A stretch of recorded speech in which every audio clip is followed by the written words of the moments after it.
This is former NFL head coach Hugh Jackson speaking, and you're listening to the SJMoores Podcast. It's a great podcast. I listen to it, and you should too. Okay, so I've got record-wise 5-12. I said it would be bad. Fourth in the AFC. Honestly, this offense, I don't see it. But they're not good in my opinion.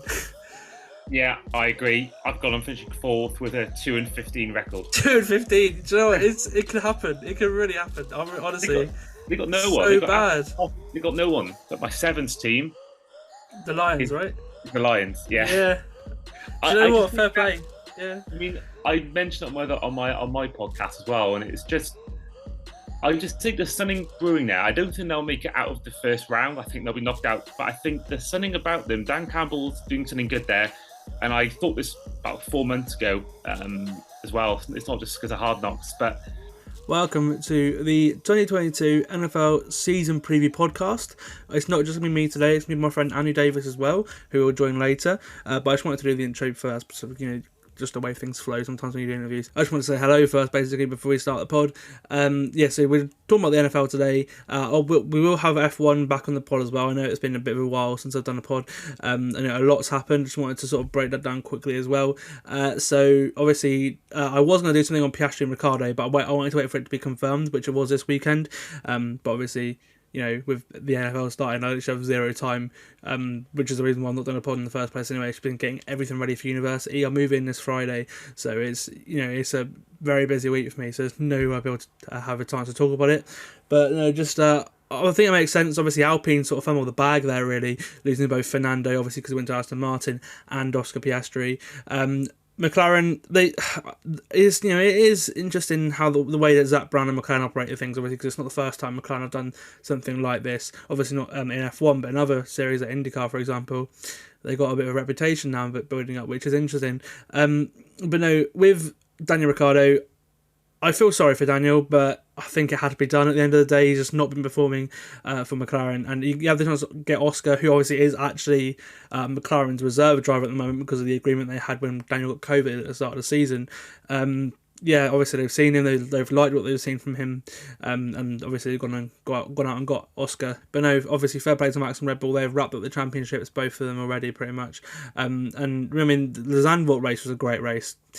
Spa, not so much, but you would have thought it would have been the other way around, but just the circumstances of Spa just made it a really boring race when Zandvoort had a bit of drama. Obviously Lewis unlucky not to win that race, but anyway, enough about the F1. It's NFL time, it's September, we've got to talk about it. Let's get into previewing the NFL season with Andy Davies. Okay, so I'm joined by Andy now. This is Andy Davies. He does the Eurotrips podcast, he does a lot of other things as well. How are you feeling today, Andy? You all right? You excited to break down the NFL season? I'm good. Yeah, I'm good. It's just days away, isn't it? It's pretty much 3 days away from the season starting. That Bills-Rams game is going to be amazing. I'm looking forward to sort of previewing the season. I did find it really hard to, in terms of predicting the record. I did actually do a podcast on my own one where we did predictions, but looking more in depth, the win and loss and sort of schedules in depth. I was on to rethink my options, and I've got a lot of teams in the NFC on 9 wins, and that was sort of where I was sort of trying to decide who actually makes the playoffs and who doesn't. Whereas the AFC I found actually weirdly easier to predict than the NFC for some weird reason. So I'm looking forward to you guys finding out both my sides of each conference. See, for me, it was the opposite. The AFC was so difficult. I have teams on 11 wins not making the playoffs in the AFC, which is mental. So, so what we're going to do today is we're going to go through each team, name a star player, a breakout player, and then rate each offense out of 5 before finishing off with a record prediction. And then me, I'm going to focus on the East and North divisions particularly, and then Andy with the South and the West divisions, so obviously AFC and NFC. And then we're going to pick our playoff brackets for both conferences, pick our award winners, so the MVP, Player of the Year, Rookie of the Year, and the Comeback Player of the Year, and then pick a Super Bowl winner, and obviously the Super Bowl game prediction as well. So without further ado, should we start with the AFC East, yeah? Let's go for it. Alright, so the Buffalo Bills, their star player, it's fairly self-explanatory, Josh Allen. One of the best QBs in the league, the most athletic one in the league, in my opinion. Just strong arm, can run. I mean, he ran for 700 yards last year. As a 6'5" quarterback, it was nuts. Very sort of Cam Newton like. He had a career high PFF grade last year, 90.9. He was tied for third in big time throws last year, 39, and then also led the league in pressure to sack percentage, which is actually the pressure compared to sacks. So he basically means that he had the best pocket presence out of any quarterback in the league last year as well, which is a pretty good stat. And there's another QB in the AFC East which is really high on that as well, which is interesting. But no, yeah, an outstanding season from Josh Allen last year, and you can see why he's the Bills' best player. I don't think you can really pick anyone else other than maybe Diggs. Yeah, no, I agree. I think for me, Josh Allen is, definitely in the top 3 quarterbacks in the league, and I think this year, I think he's going to have another great year, and I think he's just going to get better and better. Obviously, there's the worry of his, no more Brian Daboll, but I think the way he's developed now and the way is at his career, I don't think it really matters if he loses a coordinator, because he'll just do the same for someone else. I mean Ken Dorsey as well. He's a pretty good coach. I think he was in the running to be Dolphins offensive coordinator last year. Before it was the mess of the 3 play callers and all that. Yeah. So yeah, that's a mess. And then but yeah, so you'd agree Josh Allen with the star player then? Yeah, is that? Yeah, he was also my sort of star player for the Bills. For everything you said, really. Yeah, and then breakout player, I've got Ed Oliver, the defensive tackle. I mean, having Von Miller on this defensive line will help him massively create pressure down the middle. Even more pressure than what he was already getting. He was seen as like an Aaron Donald style player coming out in 2019, like a massive threat into pass pressure. But he hasn't had more than 5 sacks in the season, which was his rookie year. 2021 was a strong rebound from him after a poor 2020. Setting up a breakout 2022, basically. I think if having Von Miller on that D line will help everybody, especially Oliver as well, who coming out of the draft was a very talented pass rusher on the inside. Yeah, I like Ed Oliver, and I think he is someone that is due for a good season, so I can't really argue with that, really. I think they've not really got many players. I was thinking it's actually not many players you can think of, because most of their players are already sort of that good. You could argue maybe Kyrie Elam could be one this year that could break out, but I think AJ Epineza was one that I sort of think could be a breakout player for them. I think he's not really done it so far in the NFL on a consistent basis, but I do think it's his 3rd season. At some point, he's bound to hit it off, and I think this year could be that one. Yeah. Okay. So going on to the offense, rating them out of 5. I don't know about you, but I've given the Bills offense a 5 out of 5. They've got an awesome receiver core, which got better with the Jamison Crowder addition in the offseason. Even though they've lost Cole Beasley, he slots him right in there. And you got Isaiah McKenzie, you got Gabe Davis on top of Stephon Diggs, who's one of the best receivers in football. I mean, the QB gets 2 stars on his own, in my opinion. Because Josh Allen can make everybody around him better. The O-line's decent, and they added another running back in James Cook too. And there's a lot of depth on the O-line as well, so I think the Bills' offense is like that. It's a 5-star offense. I've got a confession to make. I thought it was out of 10. But... Oh, it's fine. That's right. Well, I'm sure you can round it down. Yeah. No. Yeah, I'll give the Bills a 4.5 out of 5. Okay. Yeah. Their only issue for me, offense-wise, is running back. I think that's the only thing they've got. I think Devin Singletary is a good running back. I don't think he's elite, and I don't think he's quite been consistent enough in the NFL level. And James Cook, no one really knows yet, even though he's got great genetics in terms of being Dalvin Cook's brother. I think he's got potential. If he's anything like his brother, that'll be like basically a 4th strength team. And O-line is pretty much, maybe you could argue that could be a weakness, but apart from that, the wide receiver game is unreal, and I think obviously Josh Allen, we know what he can do. So I'd give it 4.5 out of 5. Yep, and then added for the defense, I've got a 5 out of 5 again. I mean, they're the number 1 defense last year in terms of points allowed. They added Von Miller to the number 1 defense, which that's a massive upgrade on the pass rush. That was probably the one area they needed. They didn't have a guy on the defensive line. Now they do. I think they've got the best safety duo in the league in Micah Hyde and Jordan Poyer. Just they're 2 great guys. The back of that defense. The linebackers are all right. But without Tre'Davious White corner is a worry at the start of the season, just because he's not expecting to play for a little bit to start the season. But it's still a 5-star defense. It's very good, and yeah, I can't really say much. The number one defense got better. Yeah, I mean, I've gone for, again, 4.5. I think that, yeah, I think whilst they've got, great secondary, great linebacker, we mentioned Ed Oliver, Greg Rousseau, and Daquan Jones. None of them have really been sort of at elite level in the NFL. So I do think that that's the one thing, maybe that's making it me a 4.5 rather than 5. But other than that, I think they're, for me, the best team in this division by a mile, and I think they're probably the best team in the whole conference. Yes, yeah, we'll get on to that later, but I do kind of agree. As for the record, I've got 12-5, and obviously winning the AFC East as well. I don't see anybody else winning the AFC East. Yeah, I'm the same. I feel they'll win the AFC East. No doubt. I've actually got 14-3. Well, okay, that's a lot of wins. Okay. I think I'm going to go back to their schedule now. I didn't look at it before. I think the games they could lose, I think they could lose in week 1 to the Rams, but I think they could also easily win that. I think games like the Chiefs and the Packers, I think, could be struggling. But apart from that, the Detroit, Patriots, Jets, Bears, I think they're all guaranteed wins. The Vikings, you could argue they'll win that easily as well. Pittsburgh, Baltimore, I think, could be one that could be that 13 they lose to. If not, then maybe Tennessee, because I think they match up well against Bills. But I think otherwise they'll win most. Maybe the Bengals, maybe they'll. But I think I can't see them. I think they got the advantage of playing the Jets twice a year, which you can't get. I think the AFC North, West, and South all have no real sort of apart from, actually the AFC South is probably the one, but apart from that, like AFC North and AFC West, there's no real easy games. Where I think the Jets, you get 2 easy games, you get at least one win guaranteed against the Dolphins or the Patriots.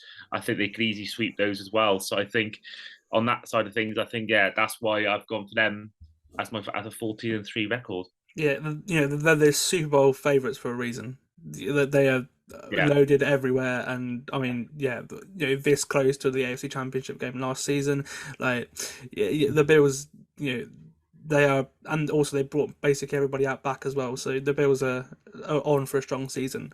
I do think that. Sorry to interrupt you. I do think that if they'd beaten the Chiefs, I think they would have won the whole thing. I think they would have beaten the Bengals. I don't think they would have slipped up in that second half like the Chiefs did in that game. I think the Bills, they had probably had more desire, having not won it before. And then I think the Rams, whilst obviously they won it, I think Matt Stafford gave away some costly throws in that game, and I think the Bills may have capitalised a bit more than the Bengals did. So I do think that if it wasn't for that 13 seconds Mahomes had to get him back in field goal range to take it to overtime and win it, I do think they would have beaten the Bengals, and then I think they'd have beaten the Rams personally. Okay, on to the next team in the AFC East, the Miami Dolphins. Star player here, again, is kind of easy to pick, Tyreek Hill. The hardest player to guard in the NFL, in my opinion. He's better than anyone at creating separation as well. He's so quick. And obviously he has the unique ability to take a little 2-yard screen or like a jet sweep 80 yards to the house, which not many people in the NFL can do. Had a bit of a down year last year, but still 1,200 yards and the 6th highest graded receiver in PFF. Just shows how good he is even with a down year. I mean, to be fair, all of Kansas City had a down year. Mahomes, Kelsey, all of them last year, it just wasn't clicking, which is why they are where they are now. I think Tyreek Hill, you can't really say much more, can you? He's no an electric player. Yeah, exactly. Breakout player, I've got Tua. He's not been in a position to succeed at all in his career, if you're being completely honest. He's going into a QB-friendly system with all the support in the world. I mean, expecting him to have a decent year. I mentioned the other QB in the AFC East to have really good pocket presence. It is Tua. He is in the top 5 of the pressure to sack ratio, like Allen is. He's compared to Jacoby Brissett last year, he was a statue. And obviously the accuracy is very good for the Kyle Shanahan style system as well. Across the middle, passing off play action. He's got that. Expect him to be a sort of top 15, 20 QB at this point. I don't think he's going to hit the top 10, but I think Tua is going to have a very strong year compared to what he's shown the rest of in 2020 and 2021. Yeah, I do think this year, actually, even though I've been definitely in sort of a non-Tua anon, definitely a Tua sort of critic, I do think that this year, I think with the likes of Tyreek Hill, is going to really help elevate his game. I think I think they'll make him look good rather than he makes them look good. But I do think that he'll have a much better season. Now he's got a lot more confidence from his head coach as well. Yes, exactly. The offense as a whole, I'll give it a 4 out of 5. The receiver unit among the best in the league, certainly the fastest in the league, 100%. There's not even a question about that. And then Tyreek Hill being in there as well will create more opportunities for Jalen Waddle and for Cedric Wilson as well as the third guy. The running backs are better than the Bills as well. A couple of tight ends of different styles as well, with Darren Smythe, Mike Gesicki.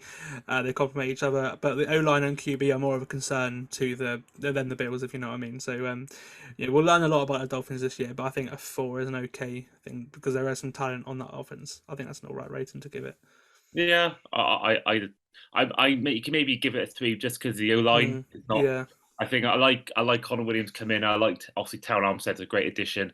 I actually like Robert Hunt, but Austin Jackson and Liam Eichenberg do concern me a lot, especially the one that can be on the blind side as well, which I think is Austin Jackson. But yeah, I think if them two can play well, I think we'll be fine. Now we've not got no Jesse Davis, but that is my worry, particularly Austin Jackson. He does worry me a lot in that O-line. Yeah, well, if preseason anything to go by, they're looking all right. But obviously it's preseason, you can't really tell. And then the defense, I'll give them that a 4 out of 5 as well. A lot of depth at pass rushing now. Obviously, you got Ogba, you got Melvin Ingram, Jaden Phillips, Andrew Van Ginkel, Trey Flowers. That's 5 guys to rush the passer. Talent at defensive back, but obviously Byron Jones missing the start of the season is a massive loss. It means that probably Noah Igbenogany is now going to have to start on the outside and need him in the inside, which is scary thinking about that. But or maybe Kean Cross or Elijah Campbell, who've also had strong pre-seasons. And linebacker is my only concern. It's the only thing that I say, there's not a really good player in there. Jerome Baker's all right, but he's not like a Boy Wagner. When obviously at DB, you've got X, you've got Javon Holland at safety. In the defensive line, you've got many players who can be really good. You don't really have that at linebacker, which is why it's not a 5-star defense. But it's a very good defense. Oh, and the D-line as well. Christian Wilkins, Zach Sealer are very underrated. They've had a very good season. Wilkins a breakout year last year, in like numbers wise. So yeah, the defense 4 out of 5 for me. I think that defense, that's why I think obviously Xavier Howard. You know how good he is. I think Channing Tindall. I think the 4th round pick. I think he was 4th round. He showed me some promise in albeit pre-season, and I think that defense can make some great plays. I think someone like Emmanuel Ogba, I think is really good to get him back as well. I think he was a great addition to have. Maybe actually gone under the radar in terms of our off-season additions. Getting him back on that new deal, I think he will be another brilliant component of our defense, which I hopefully will stay the same with Josh Boyer still there, keeping the same defensive coordinator. Because McDaniel obviously is known as an offensive guy, so I think the fact they're keeping someone who's already been there, so no real changes in the defensive schemes. I think that's going to be a massive help as well for us. Yeah, every starter back on that defense, and the same play caller as well. So that's a great start, continuity wise. The Dolphins, I've got them going 11-6, second in the AFC East, and we'll find out later whether I've got them in the playoff berth or not. But what's your record for the Dolphins? What are you thinking? I've got 10-7. Okay. I just think that. If Tua hits it off, I think it could easily be 11-12 wins. But I think even that, the confidence we're in, so many teams are fighting so hard. I think the AFC South teams are the ones that may get lucky break. They're playing 2 easy teams twice a year. Let's get our schedule up actually before I forget. No, I do think actually we will go 2-0. I do think we'll beat the Pats, and I fancy us to beat the Baltimore Ravens. I know they had injuries last year when he beat them, but they had Lamar Jackson still, and we still beat them. I think that'll be a close game. But I think then we lose to obviously the Bills and the Bengals. But then I think we beat the Jets and the Vikings, the Patriots, the Lions, the Bears, and the Browns, and the Houston Tech. That's actually a really good run of games, actually. Yeah, and the middle bit is. Oh, it's unreal. But then 49ers, Chargers, Bills, Packers. That's hard. And then obviously Jets. And so I think we'll lose to the Packers, Bills twice, Chargers, Bengals, and then maybe 49ers and maybe even the Steelers because I don't know. I got thinking like might beat us, but I think Flores will want to beat us as their. I can't think what position he is now in the coaching staff, but I think there'll be that element to it as well. But I do think we'll still have a good year. Obviously, we'll go into the thing later on, but I do think our conference, maybe our our biggest enemy rather than any of the teams we play. Yeah, if this team was in the NFC, it would win 13 or 13 games. It's just... Yeah, we'd have been in the playoffs the last 3 years, the last 2 years this year, if it wasn't for being with the Bills and also the AFC as well. Yeah, it's a massive sort of gulf in talent between each conference. Anyway, the Jets, the next team in the AFC East. Star player, I've got Quinnen Williams on the defensive line. While he's not been as productive as first thought in the other Jets, he's still been a pretty good player for them. He's certainly the most talented player as well. 13 sacks the past 2 seasons from inside at defensive tackle, 6 last year, and together with John Franklin Myers, that defensive line is actually the team's best unit. I think that's probably where the Jets are really good. 10 run stuffs last year as well, a career high, and he had a career high in tackles too, so he did have a better season. But yeah, Quinnen Williams, very talented defensive lineman, and the defense as a whole was worse last year than it was in 2020 with Salah, but they look like they're going to have a really good season this year, and they're going to need to with the amount of offenses, high-powered offenses the Jets are going to face this year.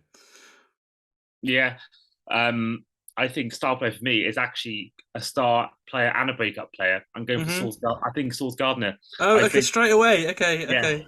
Fair enough. I think the Jets offense is pretty bad. The whole team's pretty bad. I think they'll improve. I think they'll improve this year. But I think if Mekhi Becton was fit, you could argue maybe him, but he just can't stay fit. I think Sauce Gardner is going to be. I think there's a lot of rookies. I've not actually got any of the rookies sort of star players, but I think he, for me, is someone I think can really break out and instantly become the face of that defense they've got. And I think offense-wise, I can't think. I mean, who's there to throw to? I mean, yeah, it's not. I mean, you've got quite a few receivers. You've got Corey Davis, Garrett Wilson, Elijah Moore. You've got but it's just a lot of guys who aren't a number one. You've got a lot of sort of 2s and 3s in there. You haven't got a proven number one receiver. I mean, Garrett Wilson could be that. You never know. But you've got a lot of guys that is. Yeah, it'd be interesting to see how they sort of spread the ball about, because you've got guys, a lot of guys, 4 or 5 of them with equal ability. You've got Denzel Mims in there as well, who wants to trade, because it's a quite sort of under the radar loaded receiver group. But even so, you don't know. There's no number one guy there for Zach Wilson. Not like when we had Matt Collins, Devontae Parker, and Albert Wilson in our wide receiver. It's better than that. Yeah, it's way better than that. Yeah. Breakout player. I think he'll just absolutely smash it straight away. He'll just come in instantly and just become the guy. So big hype for Sauce Gardner. Yeah, I think. I mean, I love him. I think he's awesome. That he's got his chain and everything. I think, he's just one of those players that you're just like, yes.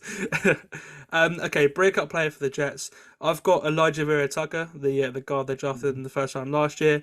They're not only just good in the D line, they're also pretty good in the O line. They've probably got a better O line than the Dolphins and the Bills, if I'm being honest. The Jets, and that's even without Mekhi Becton, who they've lost for the year again. The 21 late first round pick had a great rookie year, especially in the run game. He was the 18th best guard in the run game last year, according to PFF. And he was also among the league's least penalised linemen as well. So he had a pretty good temper on him, and obviously didn't get done for holding too much. If he can improve his pass protection, which was okay, still sort of top half of the league, but he could be a really nice guard to have for the future, I think, personally. And then, leaving on to the offense as a whole, I've got a 3 out of 5. It's probably it's all right. The Jets are not bad. They're not going to get like the 3rd overall pick again.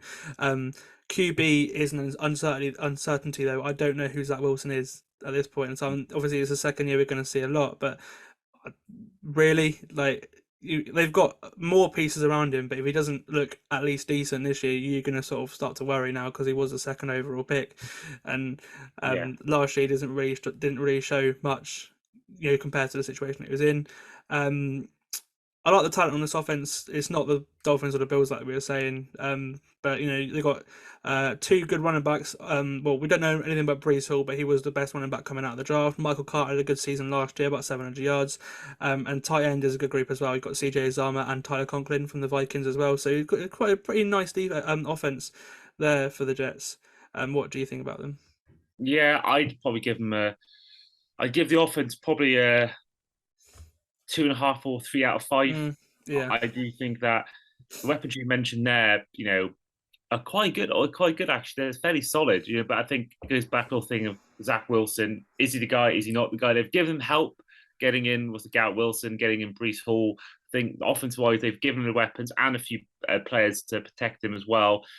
But it's the massive question mark surrounding Zach Wilson. I know he obviously had a lot of positive hype in the off-season for non-football reasons, and I think that's probably maybe glossed over, actually, the question mark that is over him at the moment. So I think I can't give him more than the 3 at the moment for that reason. So I'll probably say 2.5 or 3 out of 5.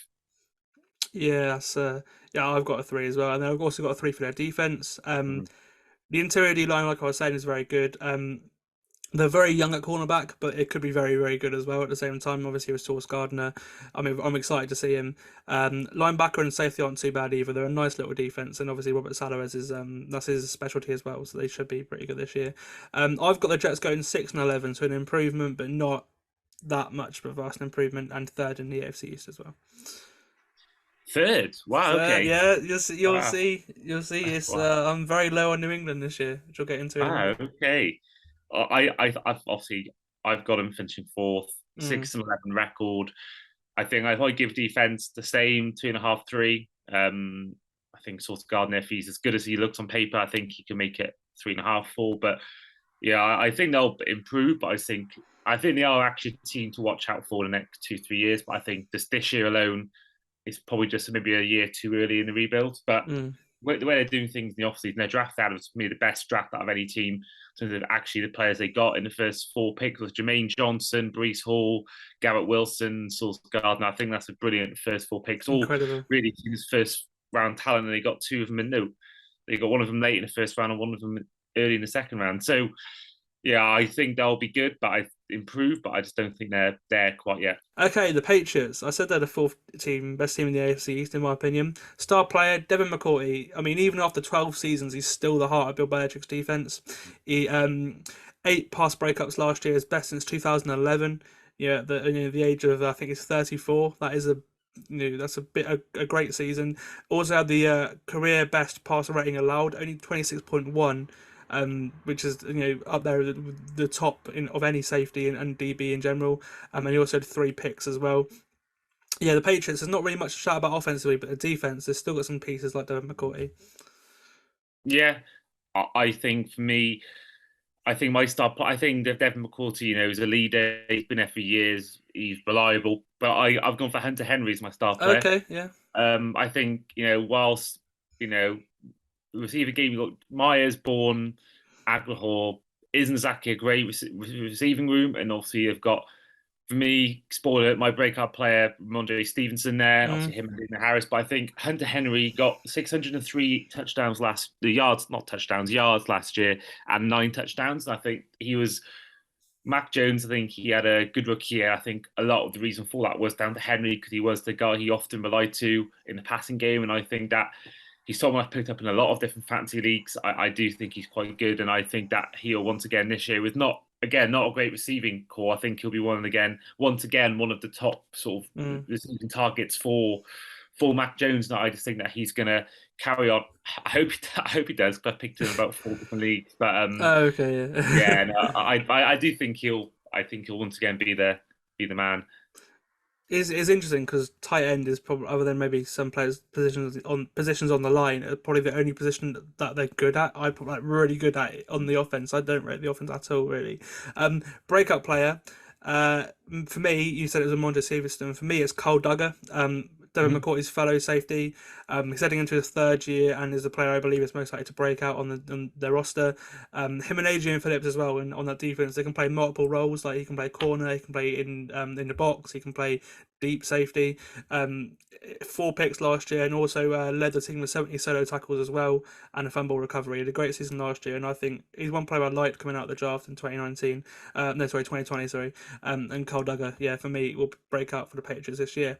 I mentioned the offense. 2 out of 5, I give it.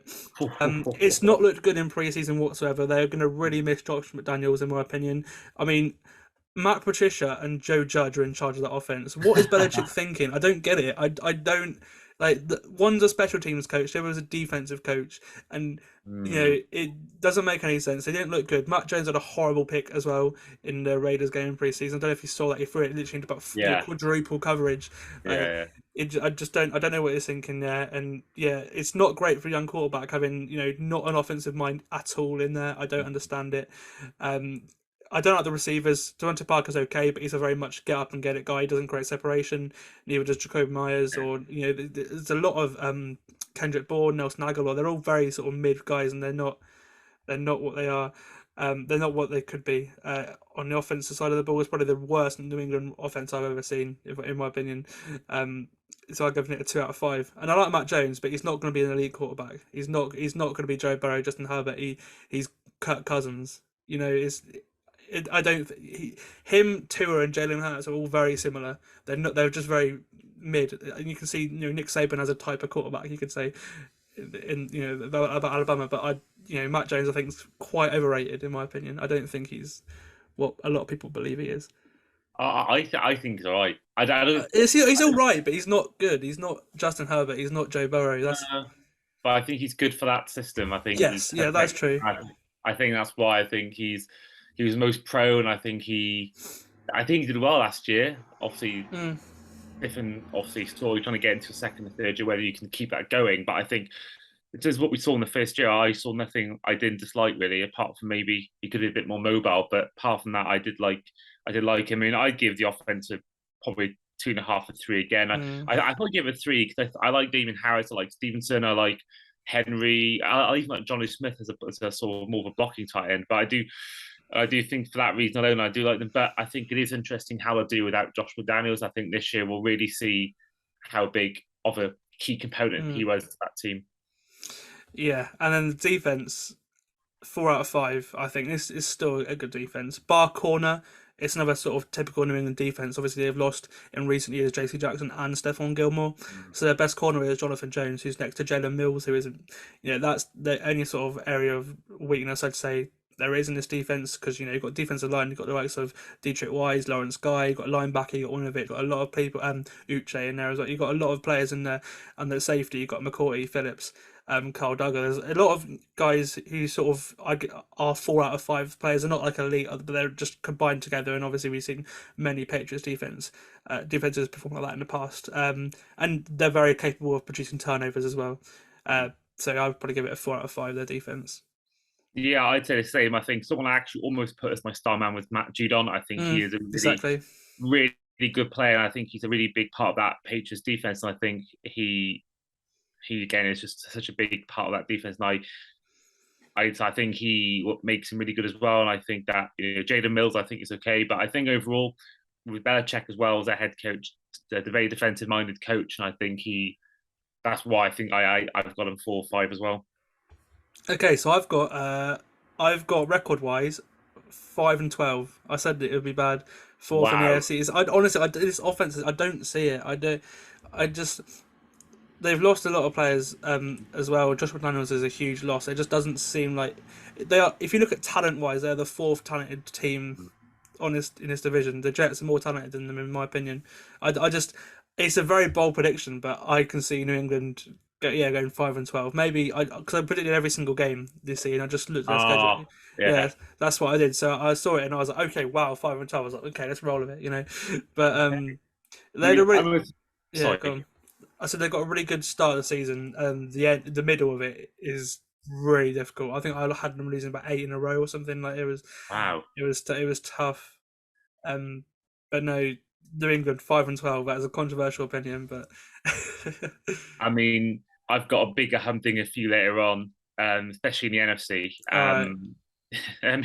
But I've got them winning 9 games. I think we mentioned star men. I think it really is Bill Belichick. I think he is the star man of that team. And I think that you can never knock out Bill Belichick. He got 7 wins a few years ago when he had a really bad C team. But I think the team they got now is better than they had in that 2020 season. I think they're a team that you can never write off. I think if this was, I don't know, Bill O'Brien or something as head coach, or even Urban Meyer, I think I would put him a lot lower. But I think the fact that he got the best coach of all time, in my opinion, and a guy who, a bit like Alex Ferguson, always got the best out of players, even if they weren't the best actual players. I think they'll have a good year, but I think they'll be just short of Miami and Buffalo. Okay, so we're just going to take a quick break quickly, and then we'll come back with the AFC South in a minute. Okay, so we went on a little bit too long there with the East, but it's fine. We're both Dolphins fans. We know a little bit more about that division. So, yeah, I think we had a lot to say. And obviously, the Patriots, we spent a long time on that as well. Anyway, so Andy's going to go through the South now, and I think you're going to start with the Colts, aren't you, mate?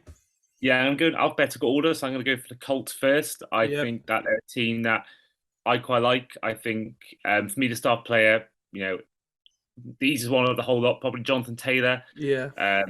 I do like Shaquille Leonard, and I think there's other player. I like Matt Ryan, but I think Jonathan Taylor was unbelievable last year, and I think that he is once again. There's a reason why he's everyone's first overall pick in most fantasy leagues. I think he was just that good last year.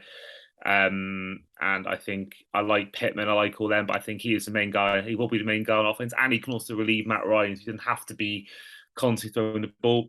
And in terms of breakout players, I've gone for Quitty Pay.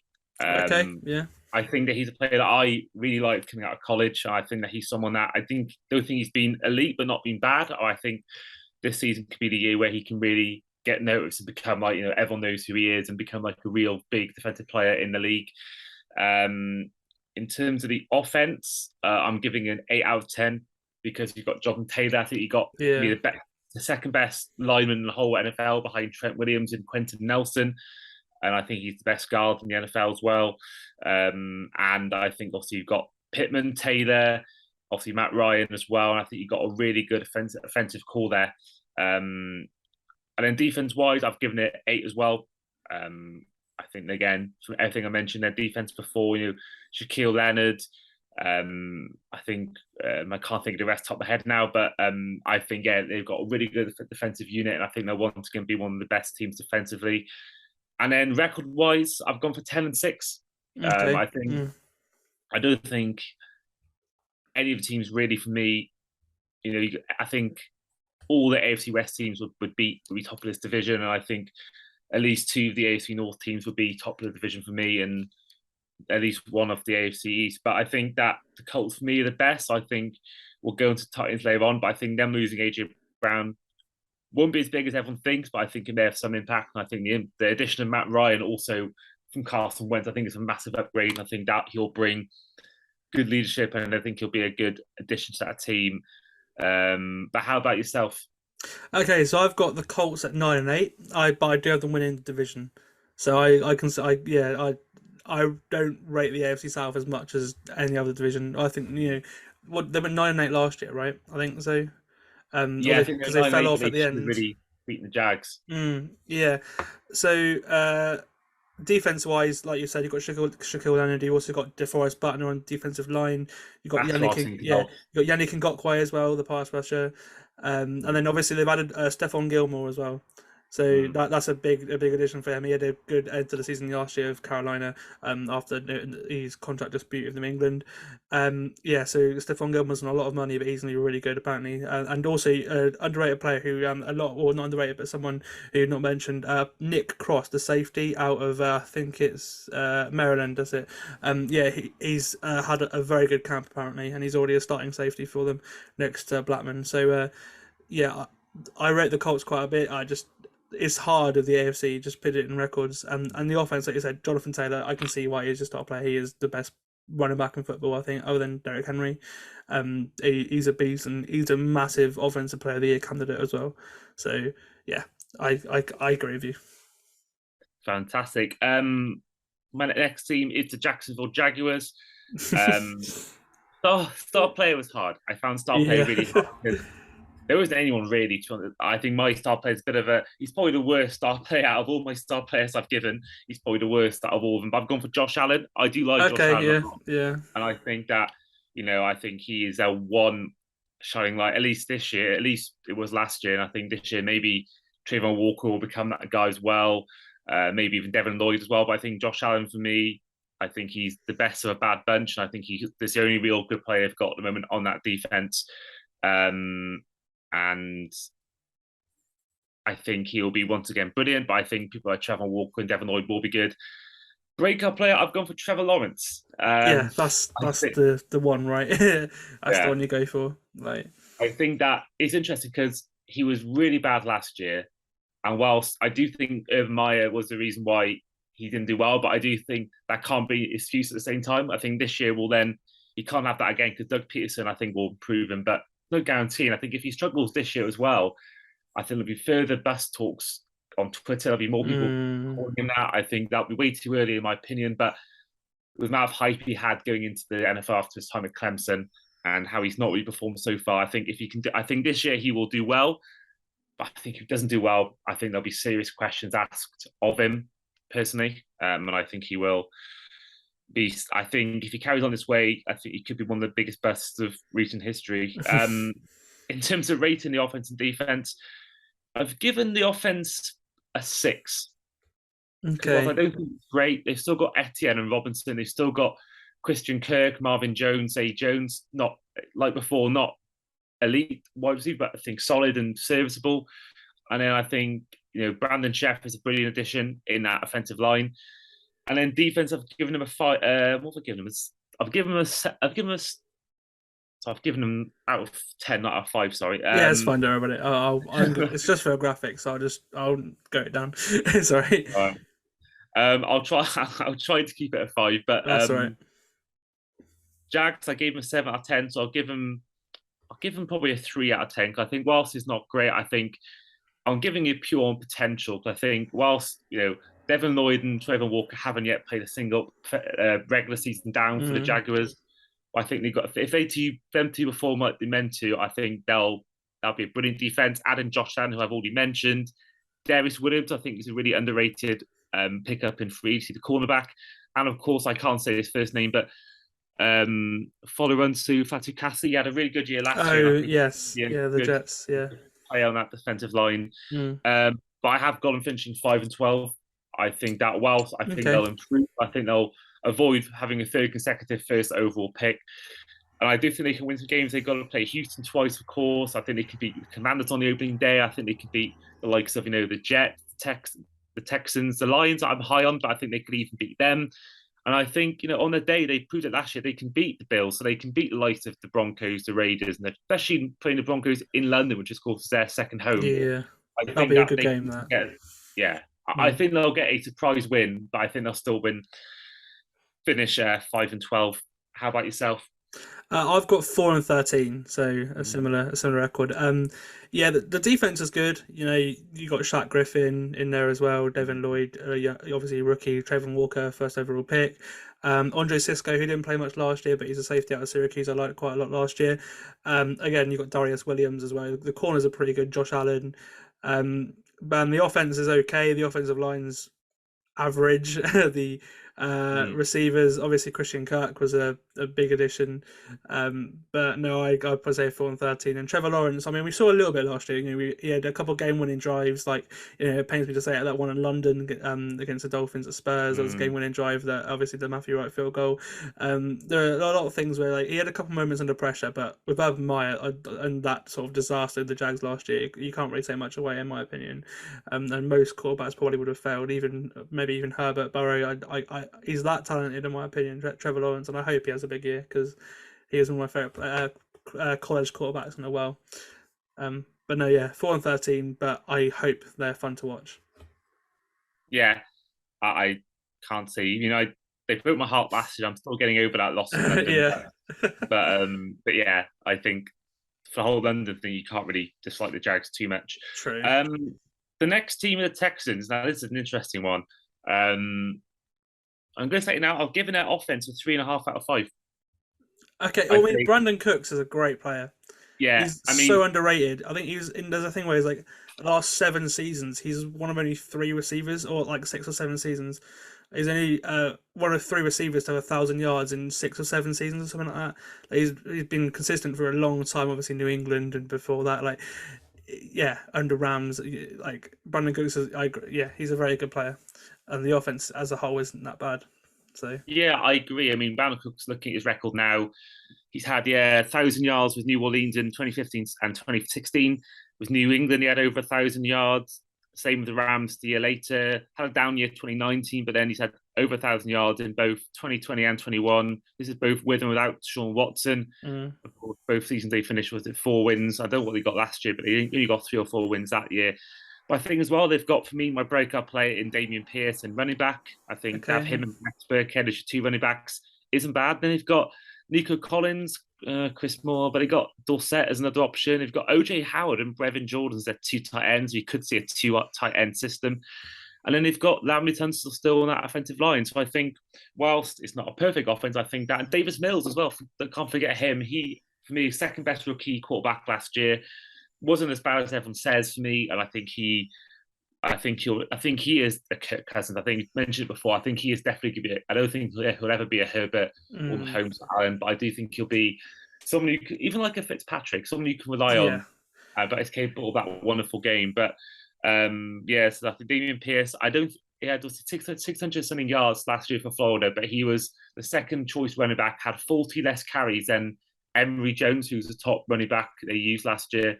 So I think now he's going to get it. Obviously, they cut Marlon Mack as well. So I think that shows their faith in a rookie in Dameon Pierce. And I think he's been a lot of people's fantasy choice as well for that reason alone. And I think that if you get 600 yards as a backup running back, given the starting job, I think he could be set for another good year. And I've given the defense a 1 out of 5. Really, I see. I think the defense is like the better unit out of this. You got, actually maybe not, but you got a couple players. Obviously, you got Derek Stingley, the guy in the draft. Grenard as well, the pass rusher. He looked pretty good. But no, I'd probably give it a 2 out of 5. But yeah, I like Kirksey and Grugier Hill, and I think Stingley, actually was a better cornerback out of the two, out of him and Sauce Gardner. Yeah, but I do think that. He, again, I know I gave a team ranking before based on what the team could do, but I think the fact that Stingley hasn't yet played it down, I think that's true. If he is as good as he is, again, in college, I think this defense will be ramped up to a 2 or 3. I like Malik Collins, but again, there's no one really. I'm thinking now and going, oh, this guy's elite. So I've given it 1 out of 5. I don't really think they're too great, but I've given them a 5-12 record. Okay. I think they could get 6 at stretch, but I think that defense for me will let them down. But I do think they'll have an improvement like the Jags. I think they'll finish probably still finish bottom for me in the division, but I think we'll see improvement. Yeah, I've got the Texans at 3-14. They're in my world. So with every record I predicted, they are the number 1 overall pick. It's interesting because there are a lot of teams down the bottom, especially in the NFC as well. A lot of teams down the bottom that are in contention for the number 1 overall pick. But it's not. They're not very talented on the defensive side of the ball. The offense is okay. You got Brandon Cooks, like you were saying, Collins, but they're not great, and they will be sort of bottom basement of the NFL, like 5-6 wins maximum, I think, in my opinion. But I went 3-14. They've got a pretty tough schedule, so. Yeah. And then finally, the Titans. Star player, really easy choice, Derrick Henry. Yeah.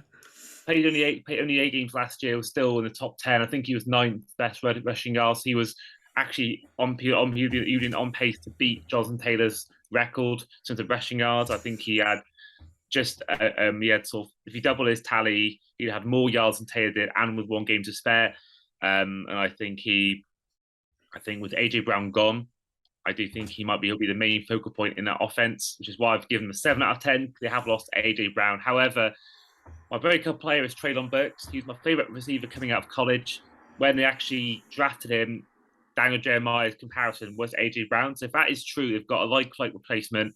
I don't think they'll be as bad as everyone makes out without AJ Brown. And then obviously you got the likes of, I'll give it a 3 out of 5. Sorry. I think obviously with Tannehill, I think whilst he had a bad end to the season, I think he might come back and play well still. I think Treylon Burks will break out. I think he'll be, fit right into that offense. I think him and Robert Woods will be the main guy, but I think Burks will be a good second choice. I think someone like Nick Westbrook-Akine was someone I also considered. Yes, but I think Burks, just because he'll probably get more touches, he'll be the more breakout player. And then defense, I've given 8 out of 10. A 4 out of 5. I just think that looking at their roster now, let me get it up. I think they've got some really good players on that defense. Looking at it now, on their depth chart. They've got the likes of obviously Jeffrey Simmons, Nico Autry, Zach Cunningham, Bud Dupree, Kevin Byard.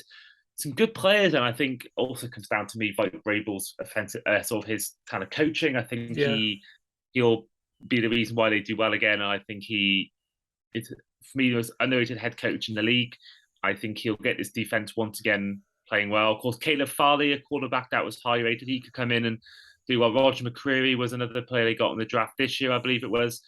So I think they got a good defense, and I think that's why I've given them a 10-6 record against the Colts, and I think they'll just lose out purely on the tiebreaker. I think they'll have another good year. Yeah, they're very talented, especially at running back. Obviously, Derrick Henry is a beast, and I do worry about durability. Obviously, he broke his foot last year. That was a big injury for him. Obviously, missing half the season. But again, Tannehill, I'm not very high on. He's okay, but he's Kirk Cousins level, and I think Matt Ryan's the better quarterback out of the two of them, which is why I've given the Colts a division. The Colts are 9-8, and I actually have the Titans having a losing record. I have them 8-9, and I think. I mean, I know they had the Robert Woods, right, and that is a big addition for them as well. But Treylon Burks is a rookie. It will take him a little bit of a time to adjust, and AJ Brown was he was a massive part, but I'm more on the side that it's going to hurt them. The loss of him more than you think. So, for example, defensive wise, they're pretty good. Like you said, you got Byard, you got Amani Hooker at corner as well. Jeffrey Simmons, Autry. You got a lot of Christian Fulton as well, young corner. You got loads of young corners. The cornerbacks in particular, there's a lot of talent there. Elijah Molden, another one.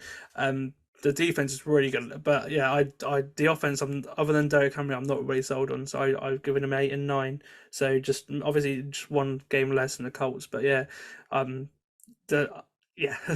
just 8 and 9. I think they're gonna have a bit of a down year, unfortunately for them.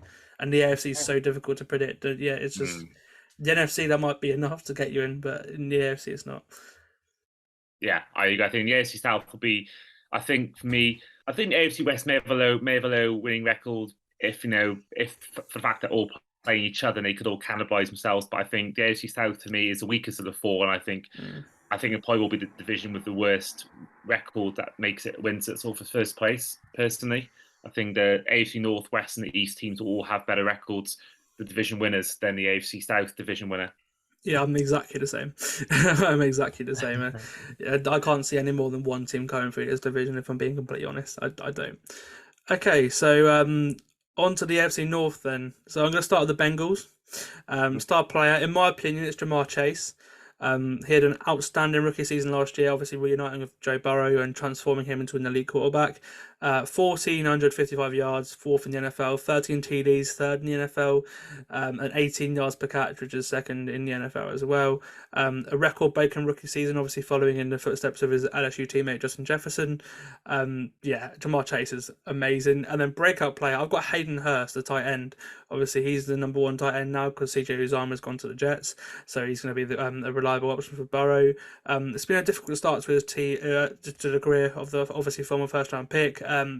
He was beaten out by Mark Andrews. Obviously, he was drafted in the third round, I think, by Baltimore in that same draft. Obviously, Andrews had a better camp and won the job, and he's one of the best tight ends in the NFL, so you can see why. Went to Atlanta, had a good year, but I think he had 500 yards or so. 571 yards, 6 TDs. But then, obviously, they drafted Kyle Pitts. So, again, he was a number 2 tight end. So he gets a chance to be a tight end number 1 again.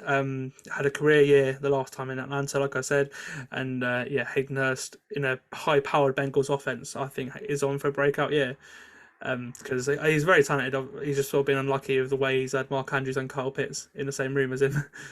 Yeah, that's a hard. I mean, that's 2 very good tight ends. I mean, Mark Andrews, for me, top 2 tight ends in the league, and I think Kyle Pitts will be in the next 5 years or so. I think he's already in the top 5 or 10. So, yeah, unlucky break, really. Exactly. Okay, the offense for the Bengals, I've got 4 out of 5. Outstanding unit, an elite receiver trio, one of the best running backs in Joe Mixon, excellent QB. If it wasn't for the O-line, it'd be a 5 out of 5. It's simple. And it's just not quite as good as the Bills, who I gave a 5 out of 5 offense. But yeah, the Bengals offense is amazing, 4 out of 5. Defense, I got 3 out of 5. I love the pass rush and interior defensive line. I think it's great. The linebackers, not so much. Same goes for the corners as well. I mean, when you've got Eli Apple starting, that's not great. He got beat all the time last year. Like with the Bills, you got one of the best safety tandems in the league with Jesse Bates and Von Bell. It'll be interesting to see what happens to Jesse Bates actually, obviously because he's playing for a contract now. He did sign the franchise tag after the holdout, but he sort of had to do that because if they didn't have him, this defense would be trash. But yeah, the defense is not as good as the offense. But the Bengals, I've got them going 11-6. Interestingly, second in the AFC North. Sorry. I can't see them winning division, but it's a tough division, But 11-6. What are you thinking with the Bengals? Yeah, I've also got them finishing second. I've got them finishing 12-5. I think that the O-line is the only doubt worries me on offense, but I do think that they've added well, but it's whether those players will actually adapt and play well. But I think if they can get the O-line right, I think there's not much wrong with that offense. And I think defense-wise, I think Eli Apple, I don't know how he's managed to stay there and in the depth chart as number one. But I do think that he is. I think the Bengals, for me, I think they won a lot of games last year close. And I think that whilst that was good, I don't know whether there was a reason for that or not, but I do think that it takes. I mentioned it before in my predictions podcast, where it's a different mindset when you go from being the hunters to being hunted. And I think now they're going. Last season they came in with no one we thought they'd even get into the playoffs, let alone win the division and make it to the Super Bowl. So I do think that it's how you adapt to a different mindset when more teams are going to be sort of expecting to win and stuff like that. And I do think that's a massive change. And I do think that Super Bowl hangover is a thing in recent years. Like, that's what I was going to say. There could easily be an injury plague, like for any team. But I think that Super Bowl hangover, I think, for a lot of team players, that one chance to win it. And if you don't win it, it can set on your mind and it can really affect your psychologically next season. So I think they'll still finish 12-5, and I think they'll just miss out on the division. Yeah, I agree with you. On to the Browns. Star player for me, Myles Garrett. Again, one of the best defensive ends in football. One of the league's best pass rushers. He's coming off a career year actually. Myles Garrett, he got 18 sacks, tied for second with Robert Quinn, only behind TJ Watt. 1 forced fumble, 45 hurries as well, and a 92.9 PFF grade, which is the best of all defensive ends, or edge rushers as they call it, in football. So obviously they thought he was better than TJ Watt, who won Defensive Player of the Year. So I did the guide for full 10 yards, this one here, if anyone wants to go buy it, we do have a few left. And in this, he is the joint favourite for Defensive Player of the Year. And you can see why as well. He's an outstanding pass rusher. And also with what the Browns have got on offense, in Jacoby Brissett, the defense is going to need to step up quite a bit until Deshaun Watson comes back after 11 games. Breakout player, I've got Demetric Felton. He's a versatile weapon in his second year. He came out of UCLA.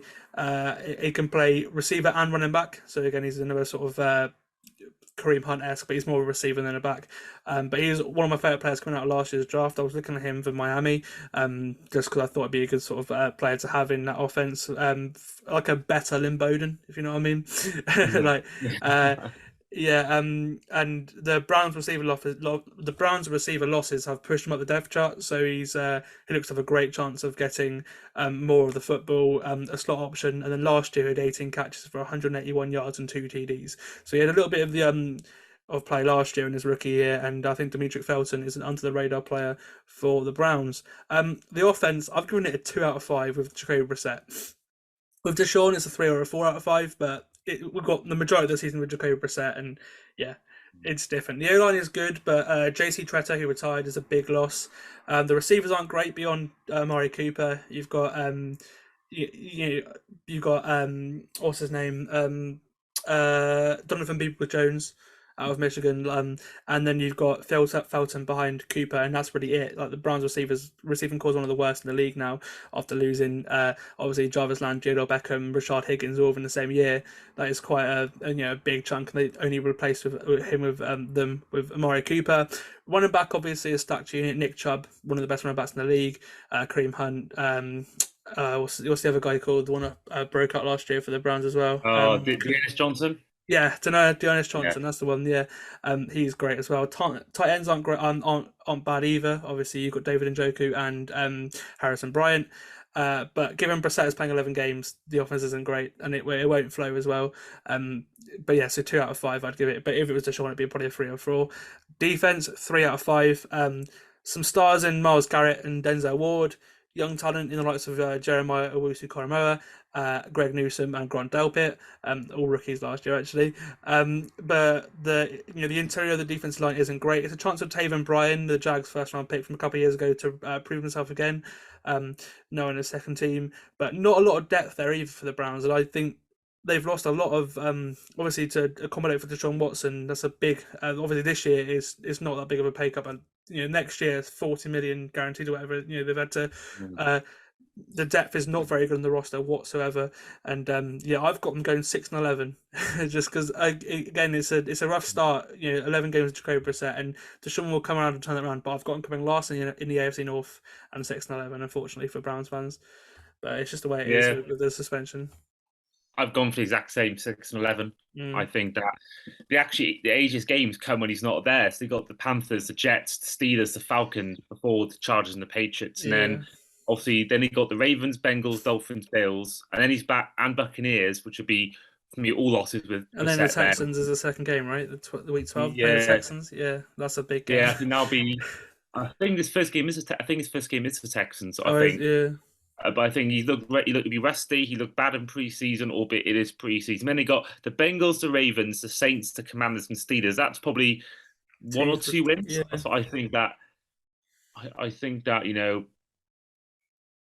Texans could have number 1 overall pick. It could go that bad that they could have number 1 overall pick through being bad, or through the Browns giving them their pick away to them, being bad themselves. I think they'll run the hell out of Nick Chubb, and if he stays, Kareem Hunt and then Ernest Johnson. I think they'll still get the ball to Cooper. I think on defense they've still got Myles Garrett. So I think they'll still win games, but I just don't think they'll be anywhere near the playoffs with Watson out for what is 11, 12 weeks of the season. It's a difficult division. It really is. It's so hard because the AFC North is so competitive. You've got 4 teams in there who have been in the playoffs over the last 2 years. All 4 of them have. So it is difficult to predict. So the next up is the team is the Ravens. Star player Lamar Jackson. Looks set to have a bounce back year now. Obviously, he's not hurt. Missed 4 games last year with the ankle sprain, and obviously the less than ideal situation around him. Ronnie Stanley going down, J.K. Dobbins going down before the season starts as 2 of your best offensive players gone straight away, and obviously the most injured team last year as well. The Ravens, I'd never seen anything like it. The amount of injuries, it was mad. Everyone, it's like they're signing a new running back every single week. Like it certainly felt like it. Obviously, Lamar, the 2019 MVP, a dynamic quarterback, probably the most dynamic quarterback ever potentially. Obviously, you got the likes of RG3, Michael Vick in there as well. But he's super talented. Oh, he's got a great deep ball as well. That's one thing I would say to him at Lamar. He plays an awesome deep ball. We saw it obviously in the first game of his MVP season, the one to Hollywood Brown against the Dolphins. That was an amazing, that was an amazing ball. That one. But obviously has the rushing ability of a running back as well. So he's amazing. He'll pick up 800 yards, 900 yards on the ground as well. I predicted a massive year for Lamar, not MVP level again, but a bounce back level season certainly. Breakout player, I've got Rashad Bateman, his receiver. Obviously, he looked pretty decent coming off the injury in his rookie year last year. Obviously the team felt comfortable with him as well, trading away Hollywood Brown in the draft day to the Cardinals. He's now the number 1 receiver, is Rashad Bateman. He put up 515 yards in a TD last year as well, coming off the injury, like I was saying. And he's going to be Lamar's number 1 weapon, and he was one of the best receivers coming out of college last year as well. So I hope Rashad Bateman has a breakout. The offense, I'm going to give it a 4 out of 5. Love the QB, love the tight end in Mark Andrews, love the running back in J.K. Dobbins. 3 of the best players in that position. I know we've not really seen Dobbins too much, but he in college was amazing. I'm expecting the line to be a lot better as well. Obviously, with Ronnie Stanley coming back, that is a big loss. He's barely played in 2 years, so this Ravens offense with him hopefully is going to be very, very good now that they've got a good offensive tackle in there. I love the Tyler Linderbaum pick as well in the draft, getting the center in there as well. They needed that. That has been an issue for a while. And I mean, it's not a 5 because, like I said, the receivers are unproven, but the O-line's good. Although they're relied upon a lot less in this offense, obviously it's a very much ground game offense. The fact they've only got 1 real guy in Rashad Bateman is a worry. So it's a 4 out of 5 for me. Defense, I've given it a 5 out of 5. I love the Ravens defense. adding both Marcus Williams and Kyle Hamilton to a talented defensive backfield in general. There's two top safeties. Obviously Hamilton was probably my favorite player, one of his favorite players to watch out the draft.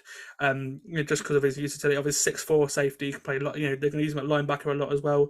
The Ravens moved their defensive backs a lot last year. They had those of Chuck Clark, Deshaun Elliott as well. They used him in multiple positions. They use him at corner sometimes as well.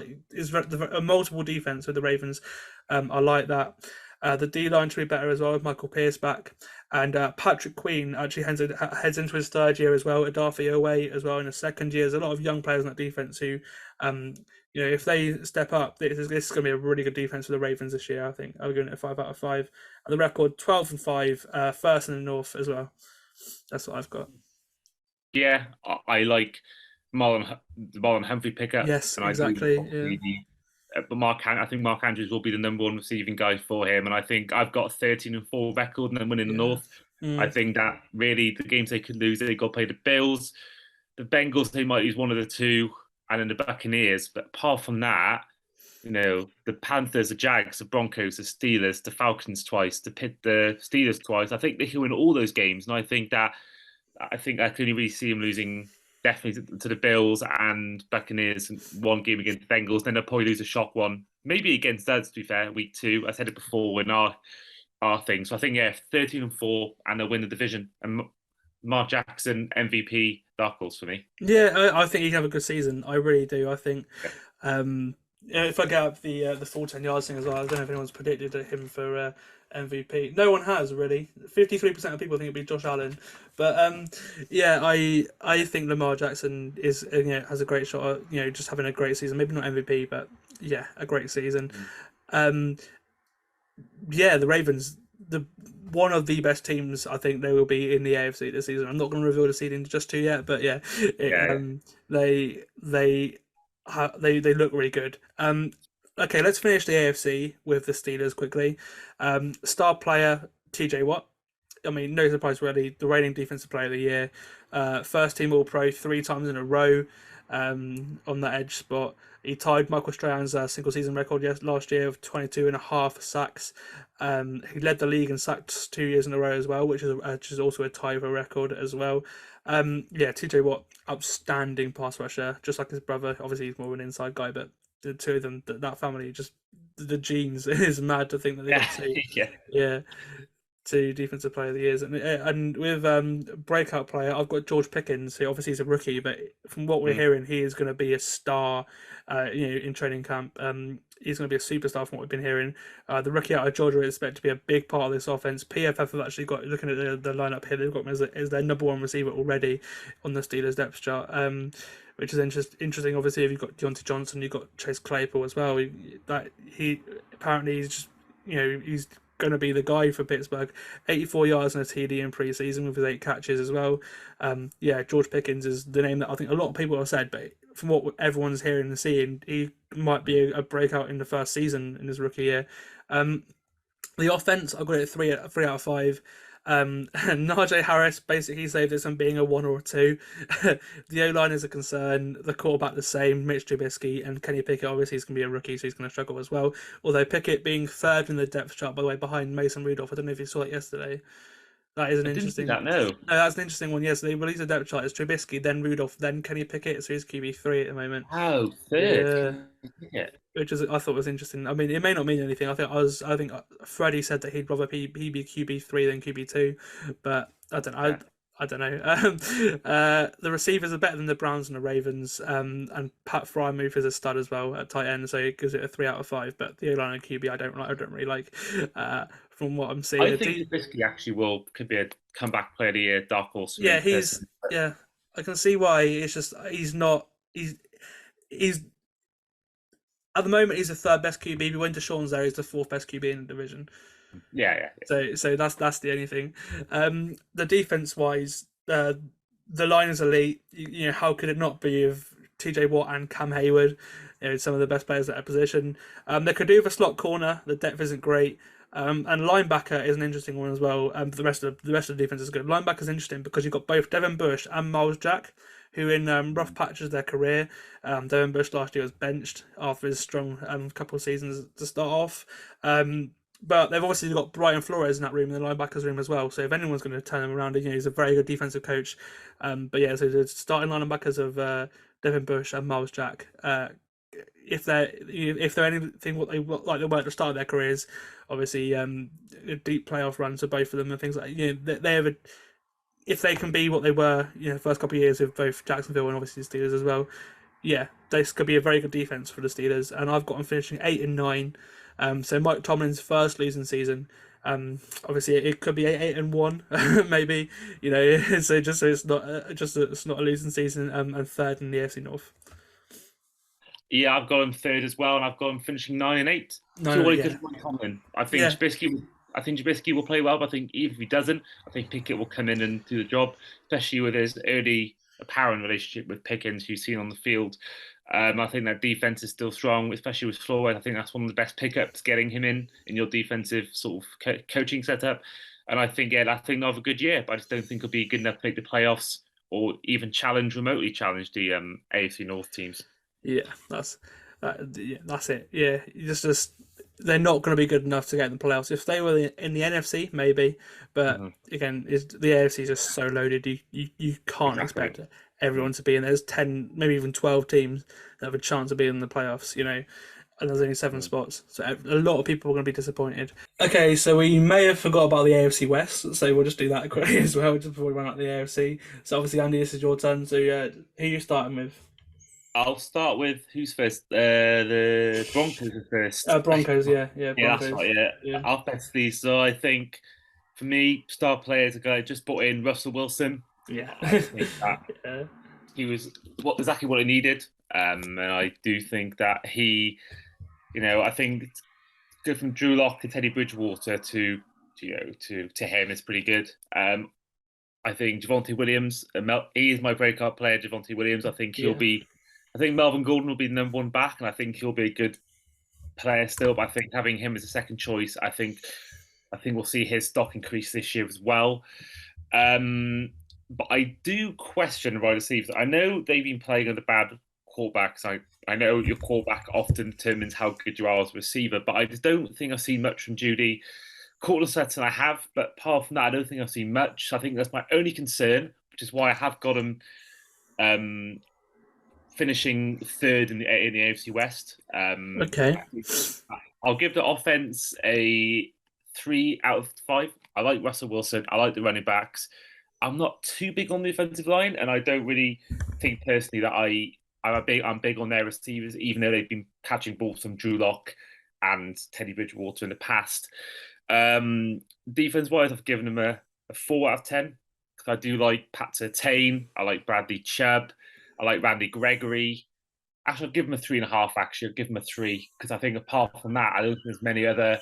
I can think off the top of my head, many other big players on the defense. Yeah. I think that's why I've got him finishing third with a 10-7 record, because I think for me, everyone compares this to Matt Stafford and Tom Brady in terms of being a quarterback away, them coming in, winning Super Bowls both seasons. But I think that's in the NFC, not the AFC. I think the AFC is so much more stacked. I think even the AFC West alone is stacked, let alone the AFC in total. So I think for that reason alone, I've gone finishing third, just because I think whilst the whole 7-year deal, I think they will be a team that I think they will win one with Russell Wilson eventually. I just don't think this year it'll be this. I think it'll be a year too early for them, and I think they'll maybe a few more additions, and we haven't yet seen these players, these receivers actually do it. Yeah. So I think for me, the Broncos are a third place team, and I think they'll still be a playoff contender. And I think they'll be a team that contends for the playoffs and all that, and they'll be a team to sort of in the conversation. But I just don't think they'll sort of challenge for their winning the division. See, I disagree. I think I'm very high on the Broncos. I've got them 12-5, winning division as well. Okay. I'm a massive Russell Wilson fan. So I think Russ, he's like one of my favorite quarterbacks in the league. So I think he is very good. Just everything about Russ as well. Like he's a great guy, and But no, the offensive line, you got a couple of players that are all right, like Garrett Bowles and Quinn Miners, but the rest of them I do worry about, like you were saying. the receivers, I think Tim Patrick's a really big loss because if they had a third guy in there, KJ Hamler's all right, but he's not really showing anything. So, that was a big loss. Cortland Sutton's a very good deep threat, and obviously Judy's really good in the slot. But because they've not been able to stay healthy as well, that's a real issue. So I trust them, but if one of them's injured, then the Broncos may even miss out on the playoffs. But I'm very high on them. I think I've got them 12-5 at the moment. The defense, obviously, you've got Bradley Chubb, Randy Gregory as a pass rusher, is pretty good. DB's a worry. Obviously, you've got Patrick Surtain, but other than that, obviously you've got Justin Simmons at safety as well. But and linebacker is one as well. But it'll be interesting to see what happens with the Broncos. But just for some reason, I don't know. I'm just really high on it. I got all. I've got it's very, very close in this AFC West for me. It is, only only a win or two, different separates all the teams. But for some reason, I think when I was predicting these games, I was like, okay, Denver will win that, Denver will win that, Denver will win that. Like they've won 8 games as a team, without a star quarterback. Surely Russell Wilson adds like 3, 4, 5 game wins. I don't know. I'm very high on them. I've got them winning the division controversially, 12-5. See, Hey, I like that. I like the difference. I think we're gonna have a big. I think this one's going to be the most most divisive division we choose. So next up is the Chargers. Now, I've given it offense a 4 out of 5. I don't see a lot wrong with the offense. I think Justin Herbert, Austin Eckler, Keenan Allen, Mike Williams, Gerald Everett. Their team is really good, and then I think the O-line. Sean Slater, I think, had a really good first year. So I think that alone, 4 and 5, obviously star player for me, Justin Herbert. I do think that he is, God. Oh wow! Yeah, massive sneeze. That God. Oh, that was quite brutal. That was quite brutal. Just like walking for the Jets this season. Yes, exactly. But yes, I think for me, Herbert's a star guy. I think Eckler, will be. I think it's a must-have on fantasy. I think he'll just do so much more for you. And I think Corey Lindsey as well. I think Zion Johnson coming in. I think he's going to be someone that will have a really good rookie year as one of the best linemen we'll see. Now, defensively, I've also given him a 4 out of 5. I think, again, you got lots of Joey Bosa, Khalil Mack, and it's coming with JC Jackson. You got Derwin James. I think you got a really good defense there, and I think that it's going to be a really good year for the Chargers personally. My breakout player is Asante Samuel Jr. Yes, the corner, yeah. I think right now he's listed as the backup, one of the best backup defensive backs, but I do think that he showed me some promise. I also know he didn't have the biggest sample size in the world, but I think from what I saw, you got a couple of interceptions here and there, 11 passes defended, no sacks, but he got 43 total tackles. I think he is again someone else who's got great genes. His dad being a player as well. Yes. Yeah. I just think that he is. I mean, there's actually not many players I think can break out. I think the team is already sort of really good. I think Zion Johnson, someone I did consider on the offensive line, but I think defensive backs are more of a sexy pick than an offensive lineman, and that's why I've got him as a 12-5 team. I think they'll have a really good year. I really like Brandon Staley. I know he got a lot of stick for his, his aggressiveness and. I like that too. Raiders, but I think I really like what he's done. He had a good reputation at the Rams. He comes to the Chargers with me. I think I just like his. But even though myself, if I was head coach, I'd be a lot more sort of conservative than him. I'd be a lot more sort of punt it away and don't bother going for 4th and down behind your own 50-yard line. But I do think that he really impressed me in his first year. I think he's only going to get better. He'll learn from his mistakes last year in that Raiders game, and I think he'll again got into a good record. See, you mentioned Brandon Staley there. I agree. I like the fact that he's very aggressive. Going for a 4th down your own half. Like not many coaches do that, and I think I really like that because if I'm playing Madden and I'm on the 35-yard line, but it's 4th and 1, I'm not gonna punt it away. I'm gonna go for it. And some a lot of coaches won't. They'll decide just to be conservative, like you were saying. I've got the Chargers at 11-6, actually 3rd in the AFC West, but they've got a great roster, probably the 2nd best, the Bills potentially. It's just I think they're going to find a way to charge it up.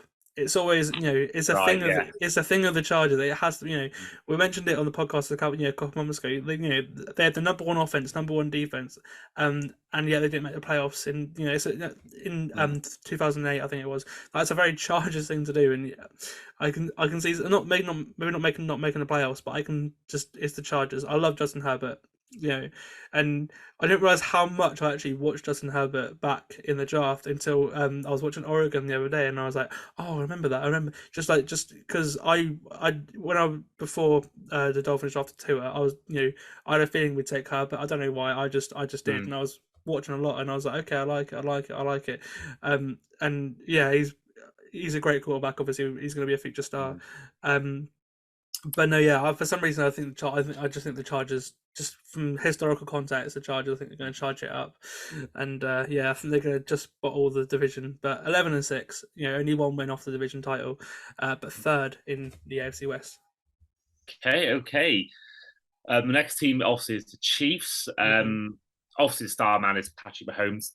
That goes. I think Kelsey's a close second, but I think for me, Mahomes is my favourite quarterback to watch in the league. Whether he's the best, is up for debate, but I do love watching him play. And I think even though they lost Tyreek Hill, I still give him a 3 out of 5. I think that whilst they have lost the best receiver they had, I think they've still got. I think Juju is primed for a great year. I think that he'll actually relish playing under a good quarterback, not someone who's been aging for the last 3 or 4 years in Roethlisberger. Marcus Valdes-Scantling, he's not going to do amazing stuff. I think he'll still be there. I think obviously Kelsey will be the number one receiving target for Mahomes. And then, of course, you've got a good O-line in Trey Smith, Creed Humphrey, Joe Tooney, and Orlando Brown, as well as Andrew Wiley. And I think that, for me, I think if they had Hill, it'll be a 4 out of 5. I think the fact they lost Hill, even though I think Juju will bounce back and have a good year, I think that they'll still slightly decrease. I think they'll slightly decrease in terms of how good they are offensively, but I do think they'll still have.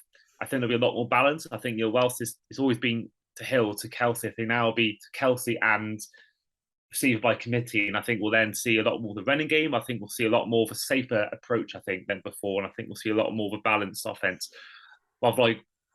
Maybe rather than just Kelsey and Hill with 1,000 yards, we'll have just Kelsey, but we'll have about 3 or 4 receivers on about 600, 700 yards. I think there'll be a lot more balance between the second and third and fourth choice receivers. I think Juju actually might get the 1,000 yards, but I think apart from that, I think we'll see them have that kind of thing. And then my sort of player to watch or my player to break out is a rookie in Isaiah Pacheco, 7th round this year. I did a piece actually on it was for 5-yard rush. Came out this morning. It was 4 day 3 draft picks to take in fantasy, and I put Isaiah Pacheco as one of them. Another one's actually coming up later on. But looking at his ADP, it's I've got other players in this list who's got a far sort of earlier ADP, but he's taken 3 years later. There's a lot of buzz around him. Mahomes has been praising him a lot.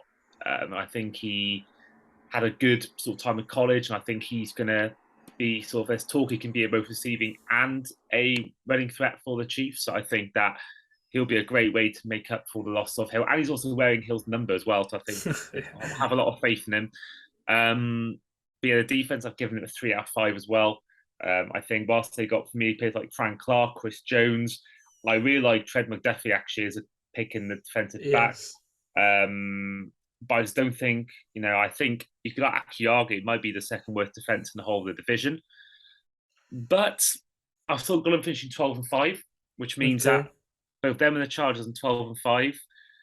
I think that the team who's going to finish top of the division is the Chiefs. Because I think purely because it's only 1 year in the NFL for Staley, whereas Reid and Mahomes have been in the league together for years. And I think they just know how to win the division. I think they just know the league a bit better, and I think that'll be the only reason why they beat the Chargers, purely for coaching. And I think they'll still win the division. I don't think they'll make it to the AFC Championship game, but I think they'll still have a good season and a sort of semi-deep playoff run. Yeah, so I've also got the Chiefs and the Chargers on the same record at 11-6. And I have them finishing again with a tiebreaker just ahead of them. So second in the AFC West. it's just a lot of sort of uncertainty as well. The offense, like who is just. They are the favourite to win the division by a lot of people, the betting odds as well. But I don't know who's going to be there. I don't know who Mahomes is going to really throw to. I think that's why, I've got the Broncos winning the division and the Chargers. Obviously, I think the Chargers probably are better than the Chiefs nowadays as well. But Mahomes, Andy Reid, like you were saying, I think they're going to get it together. I think they're going to get, just pit the Chargers to second place in the division, 11-6. I agree with most things you said there as well. Love the Trent McDuffie pick as well in the draft. I think that was a good one. Yeah, I think you someone I actually looked at a lot pre-draft, and then I think to get him, and I forget the other guy they got in the first round, but I think it was Carl Loftus on it. That's right. I think he actually someone actually could really. I've seen a lot of. I think a lot of his preseason stuff, he looks like he's going to be really good for them as well. So I think they did well to improve their defense, but I think offense-wise, it has probably slightly declined. Obviously, that probably means, and that does mean we've both got the Raiders finishing fourth. Yes. I've still gone as a 4 out of 5 offense. I think I really like they got Jacobs, Adams, Renfro. They got Darren Waller if he's fit this season. Offensive line is the reason why I've gone fourth. I think also with Daniels, even though he got the best out of some terrible quarterbacks in Denver, he's not got much experience to coach, as a head coach, I should say. And I think that O-line will be a massive problem for them. I think their defense, I've given them a 3 out of 5. Because I love Champ Jones, and I love people like Max Crosby, and even someone like Divine Diablo. I think has potential, but I think apart from that, I'm not big on their secondary. Even though they've added Rock Yassin, I think that whilst it got a great team, I think they will have a double-digit win season. I just think that, and I really like Carl as well, but I just think their team just isn't quite there with the rest of them. I think I've got them finishing fourth with a 10-7 record. Players, obviously, star player Devontae Adams, viewed by many as the best receiver in the league. Yeah. I think actually it's Cooper Kupp, but I think Adams is. Cooper Kupp. No, yes, that is. Yeah. I mean, I think I've got no problem with him being the best receiver. Adams, I can see why, because he's been amazing. But I think Cooper Kupp just has, I don't know, a bit more to his game, and I don't know. I'm just more fan. I think I'm just more preference. I think more than talent. I think either one I'm happy with. So I think he, for obvious reasons, is your star player. I've gone for a running back called Zamir White as my player to watch out for. Georgia, right? Yeah, so when he won the national championship against Alabama last season, earlier this year, he ran for 84 yards and a touchdown. Over the last 2 years, he's had over 1,500 yards combined and 22 combined touchdowns across those 2 seasons. And he's got quite a high ADB in fantasy, but I think.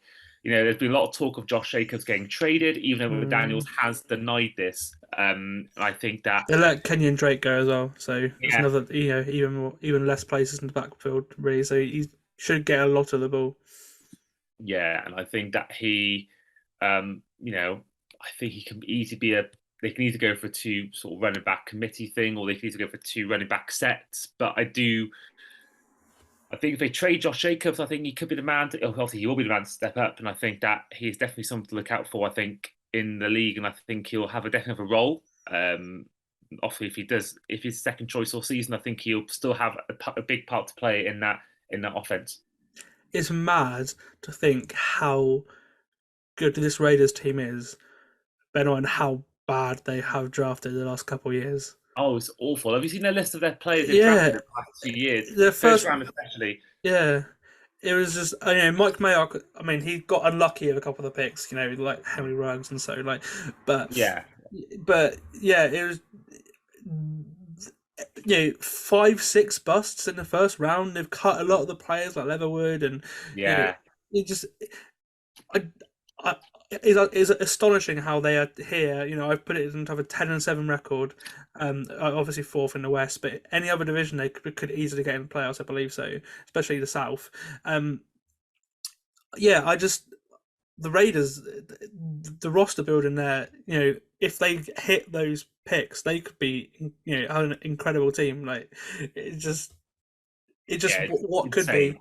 Like, if only, But yeah, 10-7, very good offense. Especially, I love Hunter Renfrow. He's probably one of my favorite players in the whole of football. He's very similar to Cooper Kupp in that way. And yeah, I think he had of all targets, I think he had the best sort of completion percentage of any receiver in the league. So I think he caught 83% of his targets.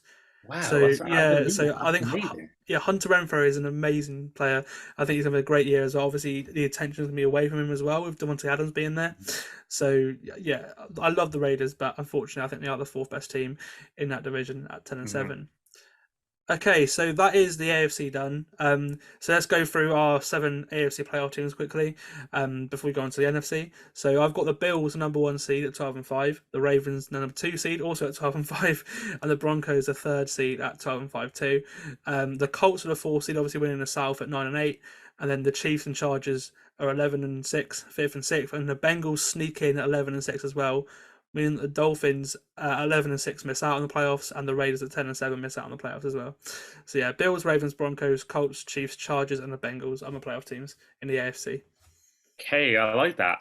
Now, I said before I found it easier to determine my AFC teams. Now, I'll tell you now the reason why. First of all, my 4 teams that won, obviously, Bills' first seed was 14-3, Ravens' second seed was 13-4. And then I've got the Chiefs, obviously, winning the AFC West and finishing 3rd seed was 12-5, before the Colts' 4th seed was 10-6. Now, obviously, 5th and 6th, the Bengals and Chargers 12-5. I think the Bengals will just edge it as 5th purely because they might have an easier in-division sort of record compared to the Chargers. And then the 7th seed, it was between 4 teams, the Broncos, the Dolphins, the Titans, and the Raiders. Now, of course, all had a 10-7 record. Now, I was trying to decide, how do I pick between these 4 teams? Which one team makes it? And I came to a reason why I picked this team. It's because they're the only team who's not got a new head coach. And I think it's so hard for teams to, to sort of develop to new schemes and new ways of coaching, new playbooks. I think that's why I've got the Titans finishing 7th, purely for that reason. I mean, Chargers and Bengals, they obviously got a second or third year head coach already.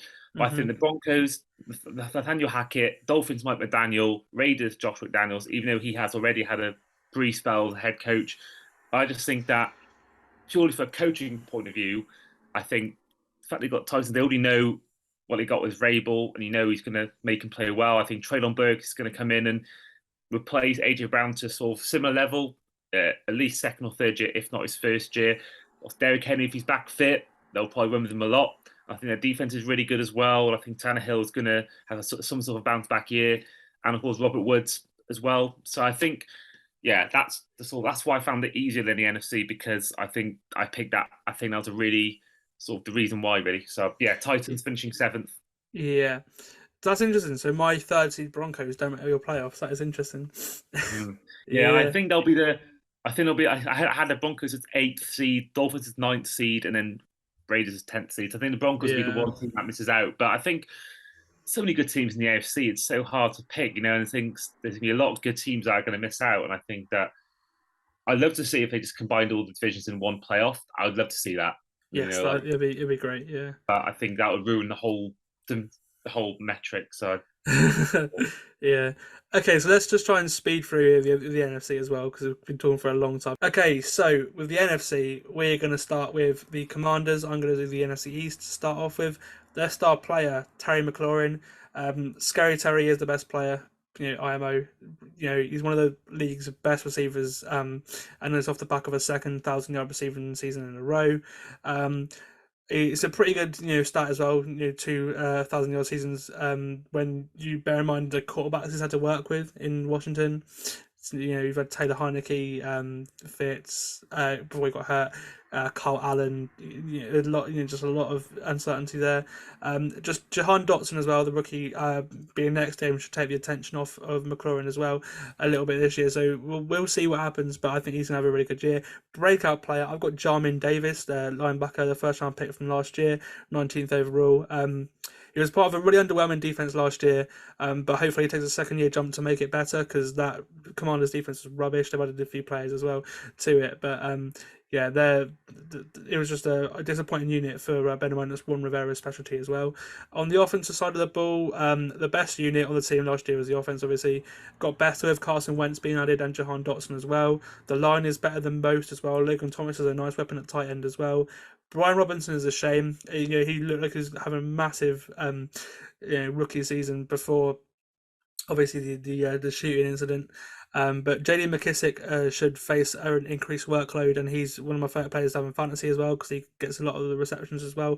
That obviously allows Antonio Gibson as well to start as a sort of workhorse back as well. And then on the defensive side of the ball, the talent on the defensive line is there, but it just didn't really show up last year. Obviously, Chase Young got hurt. Jonathan Allen at defensive tackle had 9 sacks, but no one else. Benjamin, you obviously got Montez, Sweat, and all this. No one else had any more than 5 sacks, which is really disappointing with the talent they had in that defensive line. So yeah, that was disappointing for the Commanders, but hopefully they're better. They're not too bad at defensive back either, but an improvement as a unit is needed. But I've got them going 5-12 and 4th in the NFC East. Yeah, I've got them 7-10. Yeah, I just think that I think they've got enough players there. They've got someone like I really like Curtis Samuel. I think he could break out this year. You know, they've got McLaurin, they've got J.D. McKissick, they've got Antonio Gibson, they've got Wentz, and I think that whilst I'm not Wentz's biggest fan, I think that they will have enough, and I think their defense, if Chase Young comes back as well, I think that'll be good as well. I do worry for Rivera in terms of his job status. He won the division in the first year, but that was really a terrible division that year. And I do fear for sure, even though I think he's a brilliant head coach, I think Dan Schneider, whoever's in charge of those decisions, I think that they're going to be going patient. I think they're going to want to see wins. I think if they have another poor year, which I don't think they will, or 7-10 is quite a bad year still, but I think if they have a bad year, then I do think that there may be some people questioning him, and I don't think it's right. But he's on the hot seat, certainly. Yeah. Okay, as for the Cowboys, which is the next team, obviously going alphabetical order, star player Micah Parsons had a very impressive rookie season last year, one of the best ever. He was PFF's highest graded linebacker at 89.7. And as the year went on last year, he was asked to rush the passer more and more and more, and they realised that, oh my god, he's very, very good at this. And then with the loss of Randy Gregory this year as well, he's probably going to be rushing the passer a lot more than they imagined he would be when they drafted him. But he's a very unique, versatile defensive player, and Micah Parsons, awesome rookie year last year. Breakout player, it's kind of a breakout, but I got CeeDee Lamb. I think he's going to be very, very good this year. Obviously, with Amari Cooper and Cedric Wilson gone as well, he is the leading, the number one receiver 100%. And this is his time to shine. He's going to get fed the ball a lot. And then last year, obviously, he had 1,102 yards and 6 TDs. I can see it being sort of 1,500 yards with the amount of times that, because there's no one else really on that offense, compared to what the talent they had last year. They got Jalen Tolbert and someone else as well. But the Cowboys, it's not the same as it was. So CeeDee Lamb is going to have a massive year. The offense, while the receiver unit is not what it was 12 months ago, it's still an awesome offense compared to some. The line is really good. Obviously, Tyron Smith's a massive loss at left tackle to start the year. They got a rookie starting there eventually, but they've also had Jason Peters, so the practice squad as well. He might eventually start. But running back situation as well. I love both Zeke and Tony Pollard as well. Tony Pollard I think should play more than he is, because he probably is. He's just as good as Zeke. But I think they're a bit, obviously, because investment is in Ezekiel Elliott. They don't really want to. That's the sort of consensus with Dallas that way. And then Dak's a top 15 QB as well. So he's he's an alright quarterback. Offense 4 out of 5, defense 3 out of 5. Same thing with the defense, not as good as it was last year as well. Obviously, they lost Randy Gregory. 2 elite pieces in Micah Parsons and DeMarcus Lawrence on the pass rush. They're very good. Trayvon Diggs is a ton of a magnet. Don't get me wrong. He can get the ball, but in coverage, he's a reliability. But he can produce a turnover like that, and obviously has a big part to have on the defense as well, which is why it's 3 out of 5 rather than a sort of 4 or 5 out of 5. But they're lacking depth quite a lot. Dallas on the defense side of the ball. I've got them going 12-5 though. When they've got a very very easy schedule. The NFC East. It's I got both them and Philadelphia going 12-5. Spoiler alert. And I think I've got them winning in the East just on the tiebreaker. But it's flip flop between the Eagles and the Cowboys. What about you? I've got them 9-8. Now I must warn okay.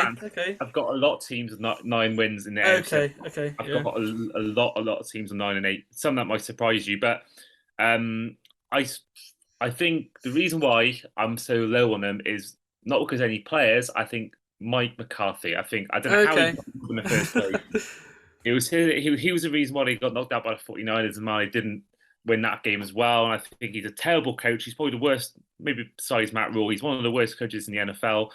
I don't know why he's been kept on after last year. And I think this year they will fall further and further down. Mike Daniels' job will be further in doubt.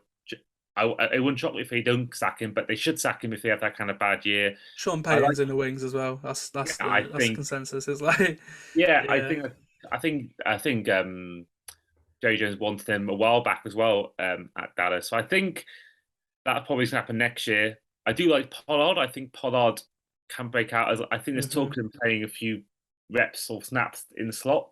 Okay, yeah. He could have a pass catching role while Zeke is sort of the main sort of back.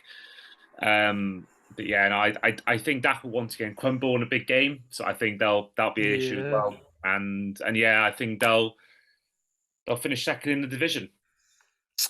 Okay, yeah. So that means you've got the Eagles to win the division, I guess. Then, because I don't think you've got the Giants. Yeah. No. Okay. So with the Eagles, star player AJ Brown obviously just acquired in a trade on draft day with the Titans. They went out and got one of the league's best young receivers in the offseason, winning the trade, and one of a few great moves actually from Howie Roseman. The Eagles especially, they have had a lot of turnover, but this roster is looking really, really good for Philadelphia now. Brown went for 1,000 yards in his first 2 seasons. Last year he got hurt, but still went for 869 and 5 TDs. Breakout player, another receiver next to him, Devontae Smith. Had a strong rookie year last year, 916 yards, 5 TDs. Again, Brown should take away attention from him as well, so allowing a receiver who's very good at getting separation to get open even more. And an extra year with Hurts as well. Obviously, had the year in college, but that should make the connection even stronger. Offense-wise, I'll give it a 4 out of 5. Jalen Hurts probably stops this from being a 5-star offense. He's just not an elite QB.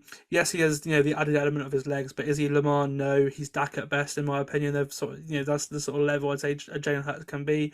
They could do with a third receiver as well, but other than that, the line is great. Dallas Goedert's great, and so is Miles Sanders as well. 4 out of 5 on the offense. The defense also 4 out of 5. Howie's done a great job at adding starters to this defense this offseason. CJ Gardner-Johnson trade recently, James Bradbury from the Giants as well. They should both play big roles this year. Brandon Graham's back. He was a miss last year. And Hassan Reddick as well was a nice addition in free agency too for the pass rush. And the interior D-line is as good as it always has been since the Super Bowl year. So, yeah, we've got the Eagles at 12-5 as well, second in the NFC East. They'll be in the playoffs 100%. Yeah. Yeah. For me, I got them 10-7. Mm-hmm. I think Jalen Hurts could easily break out. I think to have Quez Watkins your third choice receiver, I think there's not many better third choices than him. Obviously Smith and Brown, Goddard, I think is a great tight end. I think that I love their defense. I love Hassan Reddick. I think he's such a good player. I think he doesn't get nowhere near enough credit that he deserves. I hate Gardner-Johnson as a person, but I like him as a player.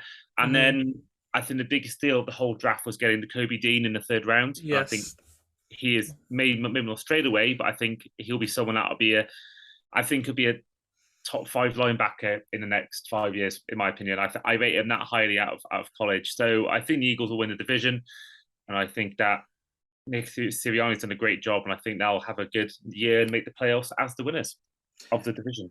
Yeah, that's fair enough. As for the Giants, star player Andrew Thomas, the lineman, before they drafted him in 4th overall in 2020. Before this year's draft, the good young players were really hard to come by on the Giants roster. It was a good pick, one of probably only a few good picks from Dave Gettleman as GM. PFF's 12th best pass blocking tackle last year, 19th overall. And then breakout player, Kadarius Toney, the receiver, 2nd year. If he can stay healthy, he could be on for a breakout season.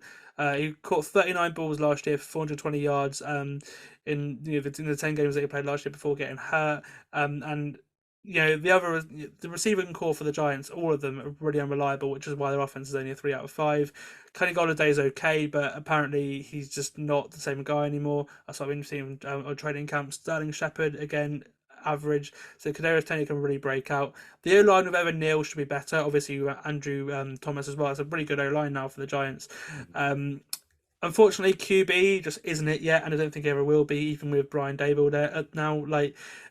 Daniel Jones just isn't it for me, and Saquon isn't really the same either. I hope he can go back to what he was in Penn State in the first couple of years of the Giants, but so many injuries, and unfortunately, the offense isn't great anymore, and the defense, I got 2 out of 5. I love the Kayvon Thibodeau pick. He adds to Leonard Williams and Dexter Lawrence inside for that defensive line as well. Good unit. The linebackers are bad, in my opinion, really bad. You've got Xavier McKinney and Adoree Jackson. They're the only 2 good DBs, but really the Giants' defense is not good whatsoever, in my opinion. I got them at 5 and 12 and 3rd in the AFC East, just finishing above Washington. Hey, I've got them finishing 4th with 5 and 12 as well. I actually think, everything you said, I think is terrible. There's actually one player I want to highlight on their defense. It's a guy called Azeez Ojulari. Yes, that's true. I was really big on him pre-draft, and I think he's had a fairly all right first year, and I think people will know a lot more about him this year. I think he's going to be the one shining light in our defense apart from Thibodeau, and I think he's going to have a really good year once again in what will be a terrible, terrible team. Yeah, Azeez Ojulari, again, I was saying about our defensive line, is probably the best unit in the team other than the O-line. It's just the skill positions like corner, linebacker aren't great. But the Giants, they can do well. I just don't see it personally. But I wouldn't be surprised if they get 7 or 8, 9 wins. It's possible, but not very possible. Okay then, Andy, let's go for the NFC South, mate. What are you thinking? For me, it was the easiest one to call division-wise. So first of all, the Buccaneers, I should say, they got 13 and 4. I think they've got a 4 out of 10 offense, and they've got a 4 out of 10 defense. For me, I think even though they lost Gronk and they've lost Ryan Jensen, they lost in the lost a few linemen. I think to lose all them, I think is important. But I do think they'll still be a top dog in the NFC, and I think they'll still have 13 wins. Mike Evans, the most underrated player of his generation, in my opinion. He's the Kareem Benzema of the NFL. And then defense, they've still got Jason Pierre-Paul, they've still got Devin White, Shaq Barrett, and they've got Vontae David, and they've got Anton Winfield, and then have Leonard Fournette. And I think obviously Brady unretiring and then retiring and unretiring. Yeah, that was nuts. Yeah, I think they'd have struggled with Blaine Gabbert, so I think he's for obvious reasons a star man because he brought them a Super Bowl. Breakout player, I got Rashad White. Running back from college, I think he is someone that I think behind Leonard Fournette can shine. I think he had quite a good record coming out of college. So I think they'll win the division. I think 13 wins is probably their ceiling. Yeah, I've got them at 12 and 5, the Bucs. So, and I've also got them winning the division as well. Yeah, I think it's the easiest one. And then Brady as well just adds so much to it. Yeah. I think even with the sort of the absence in preseason, I think he'll still can be the player we all know. So going from that to right at the other end of the scale with the Falcons, with 4 and 13. I think star man is Kyle Pitts.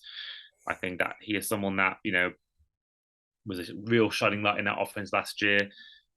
I think for me, I give him a 3 out of 10 offense. They've still got Patterson, they've still got Drake London coming in. They've still got all these other players. And I think Drake London will be a breakout player. I think Desmond Ridder could be a shout in terms of taking over from Mariota, but I think Drake London will be there straight away, guaranteed to play. Probably get the most catches as a receiver. I never expected him to draft him as well. I always thought they'd go for someone like Olave Wilson, like him being the first receiver off the ball was a really interesting one. But I can see why. He was actually my second favorite receiver behind Burks. I really liked him.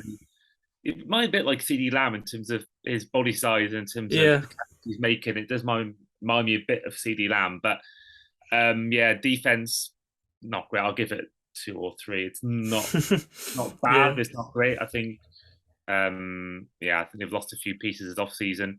But yeah, I can't see them getting more than 4 wins. I do think they'll tank, and I think they will go for someone like. Then again, they've got the Ridder, but they might go for someone like CJ Stroud or Bryce Young next year in the draft. But I think personally they'll not be a great team this year, and I think they'll really struggle. Yeah, I've got the Falcons at 4-13 as well. I've got them as the worst team in the NFC as well. I don't really.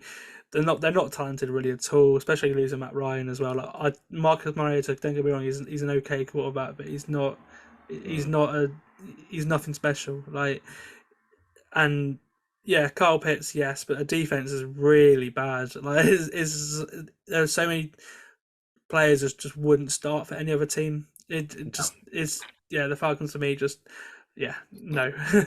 So Panthers next, right? Yeah, so I've got them 6-11. Okay, I do actually really like the Baker Mayfield pickup. Same. I think the coaching of Matt Rule will be the downfall. They got Robbie Anderson, DJ Moore. They've got, if he's fit, CMC. DJ Moore. For that reason, I can't put CMC as the star man because his injury record is atrocious. So I'm giving Moore the star man. Offense, I've given 6. I've given him sort of a 3 out of 5. I think they're good, but not quite elite. And then defense, I'll give it sort of probably a 3. I like Brian Burns. And I like JC Horn, who is my breakout player. Yes. He was looking really good last year before his injury. So I was actually really high on someone called the Atur Gross Matos about 2 years ago. Of Penn State, right? Yeah. I like him a lot, and I think that he hasn't yet done it enough yet. But I think this year could be the year he breaks out. But I think JC Horn's going to have a great year. I think if he's fit, he'll make the Pro Bowl. But yeah, 6 wins for me. I've got 4-13 for the Panthers, and I don't know what happened when I was just picking the games. I just kept picking against them. I was just like, because there's some pieces I really like on the offense, and when I did my preview for 14 yards, I previewed the whole of the Panthers. I had 7 and 10. It's just I don't know what's happened there. Maybe it's because again, so many players have been injured in that team in the past. The offensive line isn't great. But JC Horn, like you were saying, had an awesome couple of games before he got hurt last year.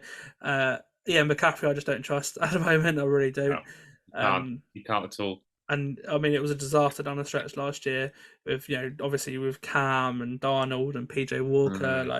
And I love the Baker acquisition as well. But I just don't know. I picked him 4-13. I think so many games I saw him, and I was like, okay, no, maybe. Or I think maybe the home schedule as well. In particular, I gave a lot of teams home wins as well. The home schedule in particular was quite difficult compared to the away one as well. So that and obviously having the Bucks and the Saints, I'm not going to pit them against them. But yeah, for me, the Panthers I'd 4-13 as well, but third in the South. Yeah, fair. And obviously the final team, Saints. I've given that offense a 3.5 to, let's say. I'm going to give it a 4. It is a good offense. Actually. Yeah. I think Winston for me is comeback. Oh, that's sorry. I mentioned that later on, but he is comeback player of the year contender. Yeah. I think Alvin Kamara is a star man. I think he'll be someone that will be the key man. Now he's not getting suspended till next season, it seems. I think Winston will enjoy passing to him. If he's fit, Michael Thomas. If not, they've got Jarvis Landry and Chris Olave and even Marcus Callaway still to throw to. Defensive line is good. I like that. Defense-wise, I'm giving it a 4 out of 10. I love the addition of Tyrann Mathieu. I think that's a really good pickup for them. Also players like, Marcus Davenport, Cameron Jordan, Marshall Lattimore. It's a good defensive group, and obviously the head coach has already worked as a defensive coordinator for that team. Was he the assistant or was he the DC? He was a DC, yeah. Dennis Allen was, yeah. And so I think he's kept the sort of same. Obviously, I'm hoping he'll keep the same sort of coaching schemes as he did it before. But my breakout player is a bit of a surprise. Taysom Hill. Oh, okay, yeah. Because obviously he's moved to tight end now, and their current tight end is Adam Troutman, who isn't exactly someone you think of being a great tight end. And I think that he's proved in his time as a quarterback that he could catch the ball and run with it. And I think that you could easily see Taysom Hill having loads of snaps as a tight end and doing similar plays, but just not as a quarterback. So excluding the RC may even do one of those few trick plays where they quarterback throws it. So I think Taysom Hill I think now they've realised that he's not a quarterback. I think he'll have a really good career. I think still in terms of everything else. So I think he's gonna surprise everyone. I think this year and actually have a good year. But I've got him with a 9-8 record. I've got mate. Yeah, I've gone. Oh, that's fine. Go on. Yeah, no, that's that. Yeah, I think 9 that's fine. For me. Yeah, I think they're a team that is good. Probably not elite, but I think they're a team that's gonna. They got 8 wins without really a good quarterback, and James Winston last year, albeit Peyton was there, he still managed to get something like 15 touchdowns and 3 interceptions in the 5 games he played. So yeah, to have him in, I think back to what he was playing like last year, I think that would be a big thing. And I think that if he does that, then I think they'll have a good year. I've got him 8 and 9, so same sort of thing as 9 and 8. It honestly just on the cusp of playoff berth, but I don't have him making it. I something about obviously the Sean Payton loss was so unexpected as well. It just sort of happened out of the blue, and there was that, and the defense. Obviously, Marcus Mayer's already got arrested, so he might have a suspension. Obviously, next to Tyrone and Matthew in the safety, which is a big thing because obviously they just traded away Gardner Johnson, so that's 2 safeties they could be down. So that's they've lost. If so, that's 2 safeties they've lost, and that's depth wise, especially after Marcus Williams went to obviously the Ravens in free agency. That could be a big hole in that at safety there. Yeah, I like Jameis, but I think 8 and 9 just missing out of the playoffs is probably a realistic one. But then I can easily see him going 11 wins as well. The Saints. When I was going through it, 8 and 9 is what I came up with. Yeah, the South. That is, I mean, like you were saying, you've gone through it quickly just because we've been going on for ages about this. But yeah, the Bucks. You've got the same exact order there: Bucks, Saints, Panthers, Falcons. So that's I think that's probably the easiest one to predict. Yeah, I think, everything else is really difficult just because there's multiple teams in there every single time to pick through. So let's go now onto the NFC North, which is what I'm going to do here. We'll start with the Chicago Bears. Their star player, which there isn't really many of them, Robert Quinn. There's he had a strong year last year after a disappointing first season in Chicago. Most sacks 18 since 2019 with the Rams. Since 19 with the Rams in 2012. So a massive year for Robert Quinn.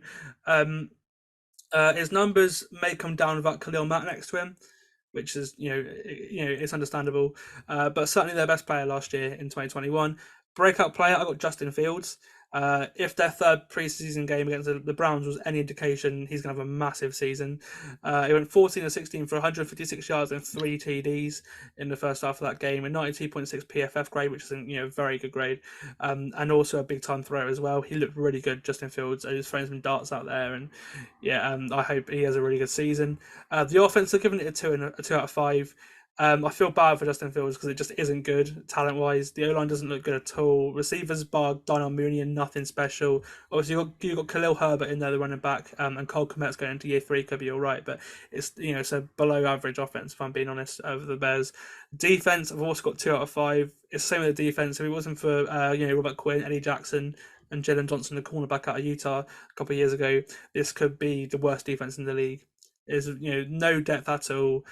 Travis Gibson will have an increased workload as well as a pass rusher now that Mack has gone, but the Bears, I don't think they're good. They're going to come 4th in the AFC North, in my opinion. I've got them as a 5-12 record, but they're not good in my opinion. Yeah, I agree. I've got them finishing 4th with a 2-15 record. 2-15. Do you know what? It could happen. It could really happen. Honestly, they got no one. They got no one. They got Roquan Smith. And that is really about it. Roquan Smith as well. He wants out. It's that's the thing as well. Roquan Smith's not even he could be gone by. I think he's playing out his contract. But David Montgomery might leave. Mooney is their best receiver. He's nothing special. The offensive line is okay, not great. Robert Quinn, is okay. Roquan Smith, Eddie Jackson, but for me, their team is absolutely diabolical, and I think they'll be, for me, 2-15 awful. Yeah, I can see why. Okay, so next team, you mentioned you were high on him earlier. I'm quite high on him as well. It's probably because of Hard Knocks. I'm believing the hype with these Lions. I can't lie. Star player, I got TJ Hawkinson as a star player. Aiden Hutchinson will probably be here in a year's time. He was my favourite player coming out of the draft, the best player I thought he was coming out of the draft, but he's not played yet, so we'll go for Hockenson for now. He got hurt after 12 games last year, so only managed 583 yards and 4 TDs, but for a tight end, that's pretty good in 12 games. He should be, if he's back in 2024 with Stafford this year, which he could be. He looked really good in preseason and training camp as well, from what we've seen from Hard Knocks. Where he was PFF's 11th highest graded tight end, 773 yards, 6 TDs. If he has that, he's going to be a really good player for the Lions this year. Breakout player, Penei Sewell. Strong rookie year at right tackle, 10th highest graded tackle in the run game, 23rd overall. He has great veteran leaders in that line as well. Obviously, you've got Frank Ragnow, Taylor Decker. You've got great players on that on the offensive line for the Lions. He could be an elite tackle this year, Penei Sewell, and I really hope so. Obviously, there's a lot of hype with him with the draft last year. I hope so. The offense, I'll give it a 3 out of 5. One of the best offensive lines in football, like I was saying. They've got a good tight end, Hockenson too. Decent bridge QB in Jared Goff. He's had a great camp. A fresh new receiving core. You got lots of DJ Chark in there, on top of Amon-Ra St. Brown, who had a great year last year as well. There's a lot of people excited about really with this offense with the Lions. I'm really buying it. The defense, not too much. I like some pieces on it. Hutchinson, for example, he should help Charles Harris have a second strong season as well. Obviously, he wasn't very good in Miami, but last year went to the Lions and he was a great pass rusher for some reason. Obviously, Dan Campbell knew him, I think, the first year in Miami with Charles Harris. But yeah, it's. The defense other than that isn't great. You've got Tracy Walker as well, the safety. Deshaun Elliott was a nice addition from Baltimore. You've got Ifeatu Melifonwu as well in his second year. Corner isn't great. Jeff Okudah, I hope he can be it because he was a really nice player coming out of the draft, but he's just not been it in the league so far. Jeff Okudah has. But I've got the Lions going 7-10, which is better than I think a lot of people have them, third in the North, but I'm really buying the Lions hype, and I don't think they're going to be anywhere near the bottom of the draft order. Yeah, I agree. Actually my feeling has gotten less since I think actually Hard Knocks has actually ruined my. Really? No, I'm loving Hard. I think it's great. I think Dan Campbell's awesome as well. I love Dan Campbell. He's awesome. I question the rest of the coaching staff. That's my issue. But, do stay the arguments that him and Aaron Glenn have as well. That's great. But I've got him finishing 9-8. 9, is that the one that you're surprised by? That's my surprise pick. Is that I just think they're going to surprise people, and I think they've got a tough schedule. They've got decent schedule, and I think they got some good weapons there and a good line. And I think Hutchinson will be the reason why they get 9 wins. I think he's going to massively improve that team defensively. So, 9 wins for Detroit. Yeah, I can see that happening. I'm really not surprised by that. The Packers star player Aaron Rodgers. That's you'd be dumb not to put the reigning back-to-back MVP here. He is the best QB in the football at the moment, in my opinion. 37 TDs, 5 picks last year, 4,115 yards. I mean, he may have a down year without Devontae Adams, but is still one of the best in the league at creating plays on his own. He's Aaron Rodgers. Controversial figure, but I mean, I like it. I love his weekly interviews with Pat McAfee. I think they're really awesome. You don't see that very often from a player. Breakout player, I've got Eric Stokes, the corner out of Georgia from last year. Had a strong rookie season, allowing the second best passer rating of all rookies, only just Patrick Surtain last year, the ones who played 50% of the football or more. Best rookie completion percentage 2 allowed, so is poised to break out Eric Stokes, late first rounder last year. The offense, I'll give it a 4 out of 5. Like with Josh Allen, Rodgers just adds a lot to this rating. The line isn't great, but the running backs are both AJ Dillon and Aaron Jones. Robert Tonyan is a nice option to have at tight end as well. A lot of average or unproven guys at receiver. No clue who's going to get the ball really, but it sounds like it's going to be really good from what we've been hearing in training camp, this offense, and I'm sure they'll find a way, and I'm sure Aaron Rodgers as well will find a way to elevate them as well, and they'll have some great play from like Sammy Watkins or Alan Lazard or Randall Cobb, and they've obviously got the rookies like Romeo Doubs, Christian Watson. There's a lot of guys that own this receiver room, to be interesting to see what happens. The defense is, in my opinion, the most underrated defense in the league. I've given it a 5 out of 5. You've got probably the second best corner in football in Jair Alexander. A decent safety duo in Adrian Amos and Daniel Savage. Eric Stokes in there as well at DB. It's a great defensive back group. Quay Walker, the linebacker, slots right in there as well. Next to Devondre Campbell, who had a great year last year. The D-line is stacked too with Rashawn Gary and Preston Smith. Like this Packers defense is really, really good. I've got on the first in the AFC North. I've got them. I think I got them at 12-5 as well. Yeah, 12-5 as well. And I think they're going to have a great season. The Packers, they're going to win the division easily, I think. Yeah, I agree. For me, 13-4. I think Romeo Dobbs will be actually emerges maybe his second, if not his top receiving threat, his target, and I think they'll have another good year. And I think 13-4 is where I see them finishing. Yeah, I can't disagree with you there. The Vikings, again, it's a similar thing. Star player Justin Jefferson, an absolute machine. One of the most likable players in football. I love the gritty celebration. It's gone viral as well since he started doing it last year. 1,400 yards, 7 TDs as a rookie is mental. By the way, a couple of years ago, obviously it was broken by Jamar Chase, but those two are absolutely unhuman compared to many receivers in the league. They're going to be the top 2 in 5 years' time, like you were saying with a lot of players. He's been a top 5 receiver the last 2 years according to PFF. 1,616 yards last year, 10 TDs.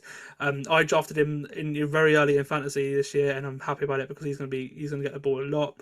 Irv Smith is my breakout player at tight end. He would have been my answer last year as well before getting hurt for the year. Was a 19th graded tight end in 2020, and I mean only 365 yards in that time, but he was a red zone threat with 5 TDs in that time in 2020. And certainly Minnesota's third option behind obviously Jefferson and Thielen. Irv Smith is if the offense is good, I can see double the yards, 700 yards or so, and a couple more TDs as well. I think Irv Smith is poised to break out. The offense, they're going at 4 out of 5.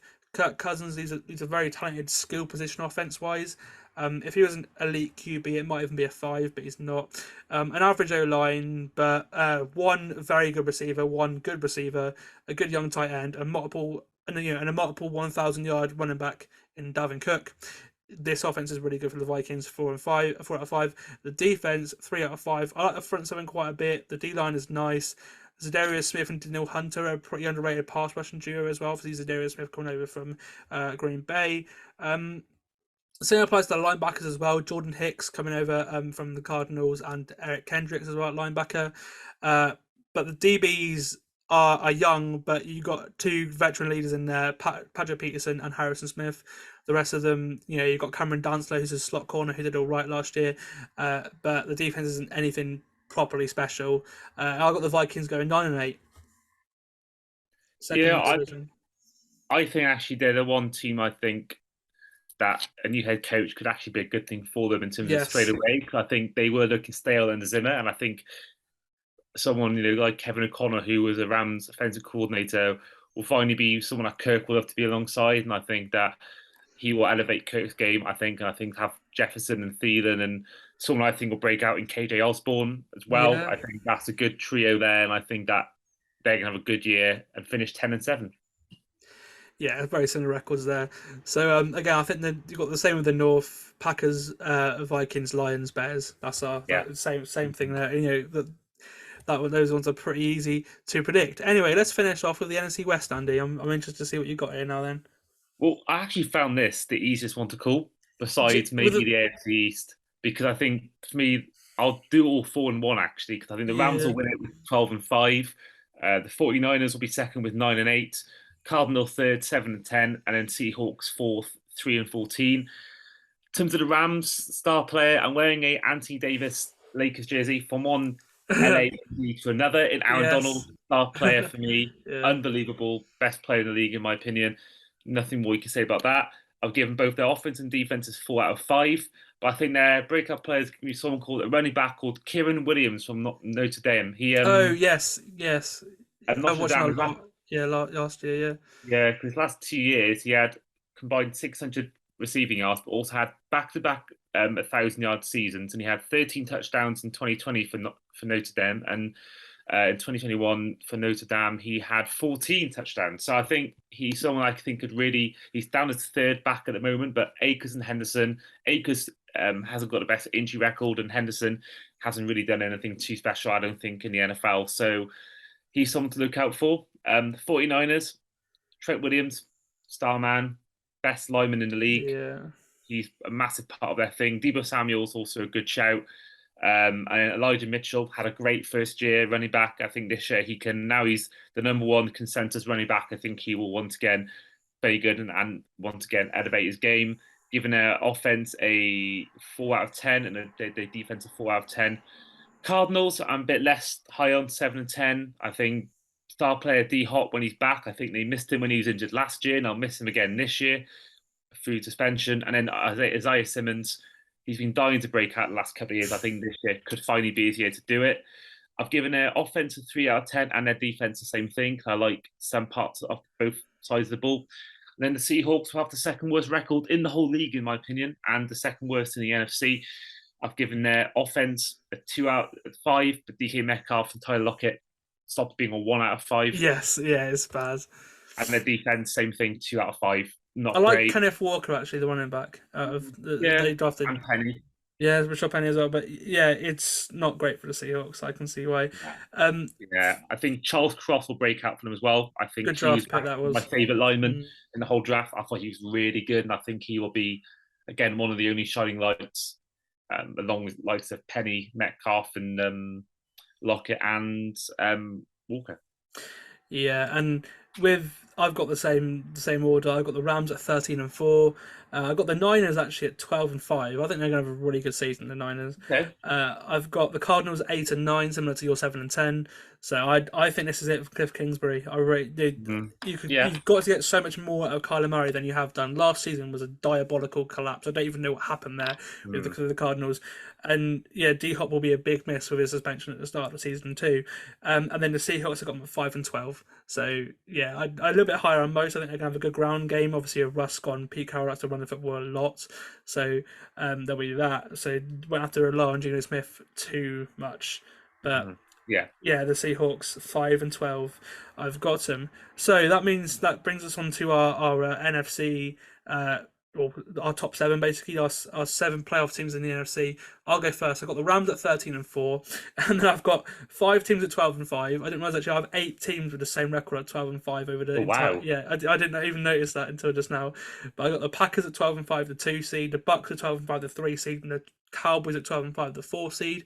The Niners 12 and 5, the 5 seed. The Eagles 12 and 5, the 6 seed, and then the Vikings sneaking in there, 9 and 8 on the 7 seed. Okay, well, I've got Bucks number 1 seed with a 13 and 4 record. Yeah.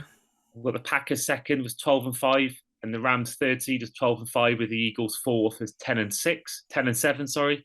I think Bucks have the easier division out. The Rams that division's still quite tough with the 49ers and the Cardinals, and I think the Packers have only really got the Vikings in terms of being really good teams, and I think the Buccaneers have got 2 horrible teams to play. And then Eagles fourth, Vikings fifth, 10 and 7. I think they're the only one I've got here with only 2 I've got with new head coaches. I think the Vikings will be good. I think they'll be massively revived by an offensive-minded coach. And then the other team I mentioned with a new coach is the Saints with 9 and 8. I think that Dennis Allen, he already knows the system. He actually covered some of the games through COVID that Peyton missed. So I think he already knows the players well. And I think James Winston will have a great year, and I think they'll be good. But my 7th team, the Lions, right? The Lions, yeah. Yeah. Do you know what? Fair play. Yeah. I mean, I mentioned it on my podcast as well, and it's just, I just think there's something brewing there. I don't think they'll make it out of the first round. I think they'll be knocked out, but I think there's something about them. Dan Campbell's doing something good there, and I thought this about 4 months ago as well. It's not just because of Hard Knocks, but yeah, I think you've got Sam Brown, you've got the O-line, you've got Jamal Williams behind DeAndre Swift. Jared Goff, I think, is not good, but he's not bad. And I think that defense with Hutchinson, with Charles Harris, all these players we've mentioned, I think they're going to shock the whole world and make the playoffs. And I think people like the 49ers are going to miss out. I really like the 49ers. 49ers, wow. Honestly, I didn't even clock that. Wow. No one knows Trey Lance. I think Trey Lance is going to ball out, but I don't know whether the first year he will or not. But I think if he balls out, they make the playoffs easily. But I think, then again, even if he doesn't ball out, they've got Jimmy Garoppolo to bail him out as backup. And I think there's teams like, the Cowboys are going to miss out on my playoffs. The Cardinals are missing out. Who else am I missing out? Obviously, the Saints are in. And so I think there's some good teams missing out. And I think that if the Dallas Cowboys had a good coach, I think they'd have them in the playoffs easily. But I think the Lions are doing something good, and I think they ended the season quite well as well. And I think we saw actually with ourselves, actually, didn't we? 2019, we had an awful year, and then we had a great end of the season. Following year, we went 10-7, 10-6, and then we missed out on the playoffs. So I think we could see a similar thing with the Lions. They could have a really good resurgence. Oh, 100%. Yeah, it's the Lions. They played a lot of close games last year, and you could tell that they were playing for Dan Campbell. It's like the players in 2019 are playing for Brian Flores. Like, that's the thing. And many of these guys were undrafted and out of nowhere in both these teams, and the comparisons are very similar. And like you said, you've got the Lions as a wild card team. I can see it. I'm not surprised. If you said the Bears were a wild card team, I'd be like, nah, you're talking rubbish here. But like, the Lions is different. I can totally see it, and that's fair enough.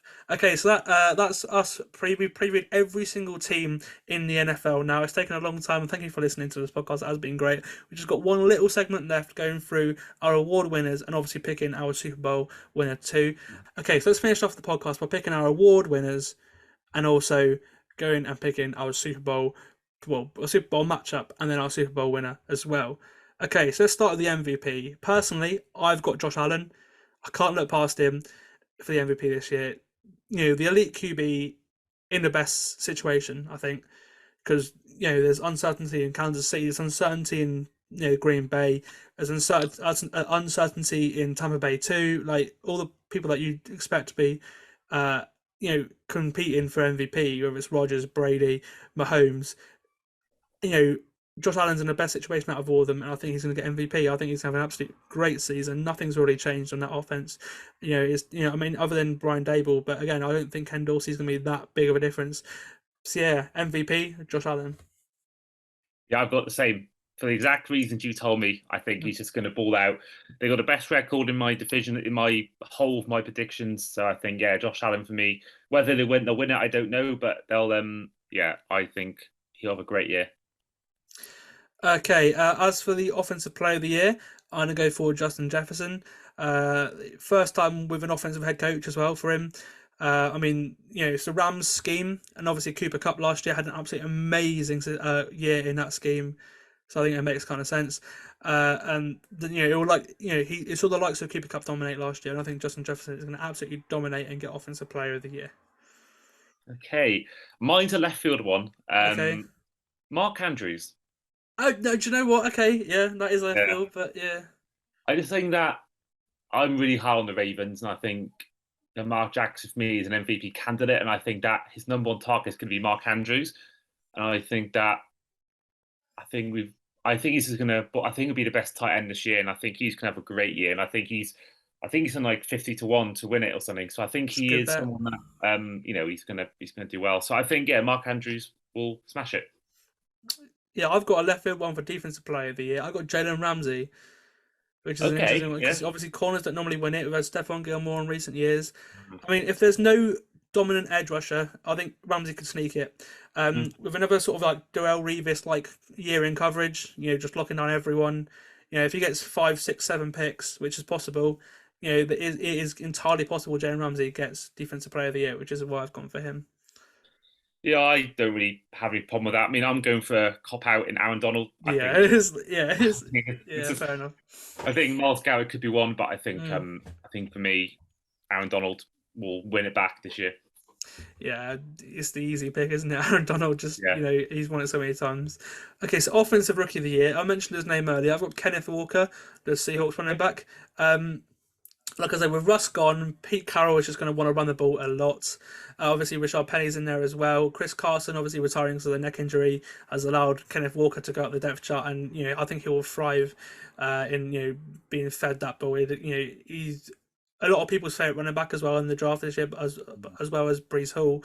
I think Kenneth Walker, I think it's entirely possible he wins Offensive Rookie of the Year. It's a left field shout, but I'll go for him. Okay, mine is Romeo Doubs. I think that. Oh, really? Okay. I think there's the fact there's uncertainty in that position. Lazard is right now the number one wide receiver, but he's not exactly shown that he can be number one yet. And I think Romeo Doubs, Aaron Rodgers has praised him in the off-season training camp. And I think that he reminds me of Donald Driver and everything he does, sort of physique and all that, and his kind of playability. I think he could be a fourth round pick, one of the steals in the draft. It looks like at the moment, and I think he's going to come in and become either first or second receiver, and then end up winning that award. Yeah, I understand it. I'm not sure. I think maybe we'll see when he touches the field. That's the thing. Yeah. We'll see. Defensive player of the year, I've gone for Aiden Hutchinson. Like I said earlier, best player in the draft. I've thrown off the edge, and obviously edge rushers normally win these sort of awards are pretty easy anyway. So yeah, an easy pick. Aiden Hutchinson, really, I think. Yeah, I'm the same as you. I'm going for him as well. I think he's going to be straight away lights out, and obviously fits in with my Lions wildcard prediction. Yeah, get him in. Exactly. I mean, and also if it's anything to come by what he was in college as well. I mean, he could get double-digit sacks even. Like, yeah, it's possible. Okay, comeback player of the year. I've gone for Brian Robinson. You know, if he can contribute to this team later down the year, you know, I think the award could be his. I think it's he's one of the favourites for it. I think I was looking at the betting odds earlier. I think it's possible. You know, like I said, he's on the active roster, so he might get a chance to properly play. You know, it is possible. I think he can contribute to this team. Yeah, if he can contribute a lot, I think that's his award because not a great start to his career, unfortunately. But yeah, I think Brian Robinson comeback player of the year. It's a great shout. You know, I never thought of that sort of thing. I mean, I've gone for James Winston. I did allude to it earlier. I think that he's going to come back in a full year. I think Derrick Henry's probably the favourite, isn't he, because of his injury? But I think that James Winston, I think we'll see him passing yards what we saw in 2019 and the same touchdowns and just way less interceptions. So I think James Winston, watch this space. Yeah, fair enough. I can see it. He is one of the favourites as well when I was looking this morning. Is he? Okay. Yeah. Okay, as for our Super Bowl, here we go. What is your matchup, Andy? So it's going to be obviously in Arizona. Yes. And obviously for the third year in a row, you know, and a home team. So I'm going to go for end up being my top two seeds, my Bills and Bucks. I think Bills and Bucks. Okay. Yeah, I think Bills for me. I think that it's their year. The Chiefs aren't going to be there to be their kryptonite this year. I think the Ravens will be the team they beat in the AFC Championship game. I think they'll run them close, but I think the Bills will it's just their year. I think in terms of making it. And then with me, the Bucks. I think the Packers. I think the Rams might take a down year. You know, I think. Yeah, and I think that the Packers will be good, but it's Aaron Rodgers in the playoffs, and then the Buccaneers. Tom Brady knows the playoffs like the back of his hand. Even if they get a wild card spot or fourth seed or something, you'll find a way. They proved that 2 years ago. They got all the players back now from injury, similar to the Ravens actually, and I think they'll just want to do. I think they want to do for Tom. They want to get him to the Super Bowl for him. It might be his last year, so I think they'll be more determined than ever to go out and win it. See, mine is Bills Rams. I mentioned the Rams. I think it'll be the same game that we see on Thursday night, Bills Rams for the Super Bowl, the opener and the closer of the season. And I don't know if the Bills will win it on Thursday night, but I have the Bills winning the Super Bowl. Okay. Okay. I think I just they're the most complete roster in the league, and I've got them going number one seed in the AFC all the way down to winning the Super Bowl. And obviously you're the Bills in the Super Bowl as well. Yeah, I mean, for me, I think in that matchup, I think the difference will be Von Miller. The fact he's moved teams, the fact he's gone to the Bills will mean they win. What a storyline.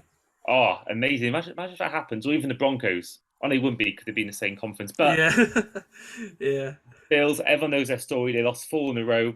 But I think in this one, they will lose again. I think really? Wow. Tom Brady will throw a winning touchdown with 4 minutes to go, and he will walk off into the sunshine, retire his way. I think Adam Schefter is the reason why he's unretired, and I think that he'll want to leave on his own terms, and he'll want to leave on a high by winning the whole thing. I think he would have done it last year if it wasn't for the fact they were knocked out. So I think the Buccaneers are going to beat them.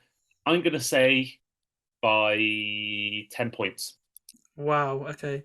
See, I can see it. Brady owned the Bills. You know, when he was a Patriots quarterback, yeah, he absolutely owned them. Like Miami could beat the Patriots, but the Buffalo couldn't. He was for so long they couldn't beat the Patriots. So he absolutely owned them. And as for As for the Bills, yeah, I mean, I can't look past them, but 10 points, like you were saying, for their. I think the Bills will beat the Rams. I think it'll be by like 3 points. I think it'll be like less than one score. Ooh, I think it will that'll be. be good. It'll be close. I'd love a close Yeah. Super Bowl. Obviously, we've not had too many of them in recent memory, so I'd love it. But yeah, no, Bills over the Rams. You've got Bucks over the Bills. Tom Brady, a walk-off Super Bowl win. That's it for this season preview. I hope you enjoyed it. I hope to have more NFL stuff on this on this platform. In future it will be coming. It's just how often I don't know. I can't guarantee it because of uni and stuff at the moment now. But we will see. But thank you, Andy, for coming on. I hope you really enjoyed it. It's been a long podcast, over 2 hours we've been recording here for. But this is basically everything you need to know about the NFL in 2022. It's a great way to finish, right? Yeah, nice to be on. Pleasure. Thank you for having me on. It's been a pleasure being on, talking all things NFL, and I look forward to the season. And hopefully, our team does it and makes the playoffs. Yeah, hopefully. We've both of us put it in the Dolphins not getting the playoffs, but hopefully they do. Thank you for listening, guys. Have a good rest of the day.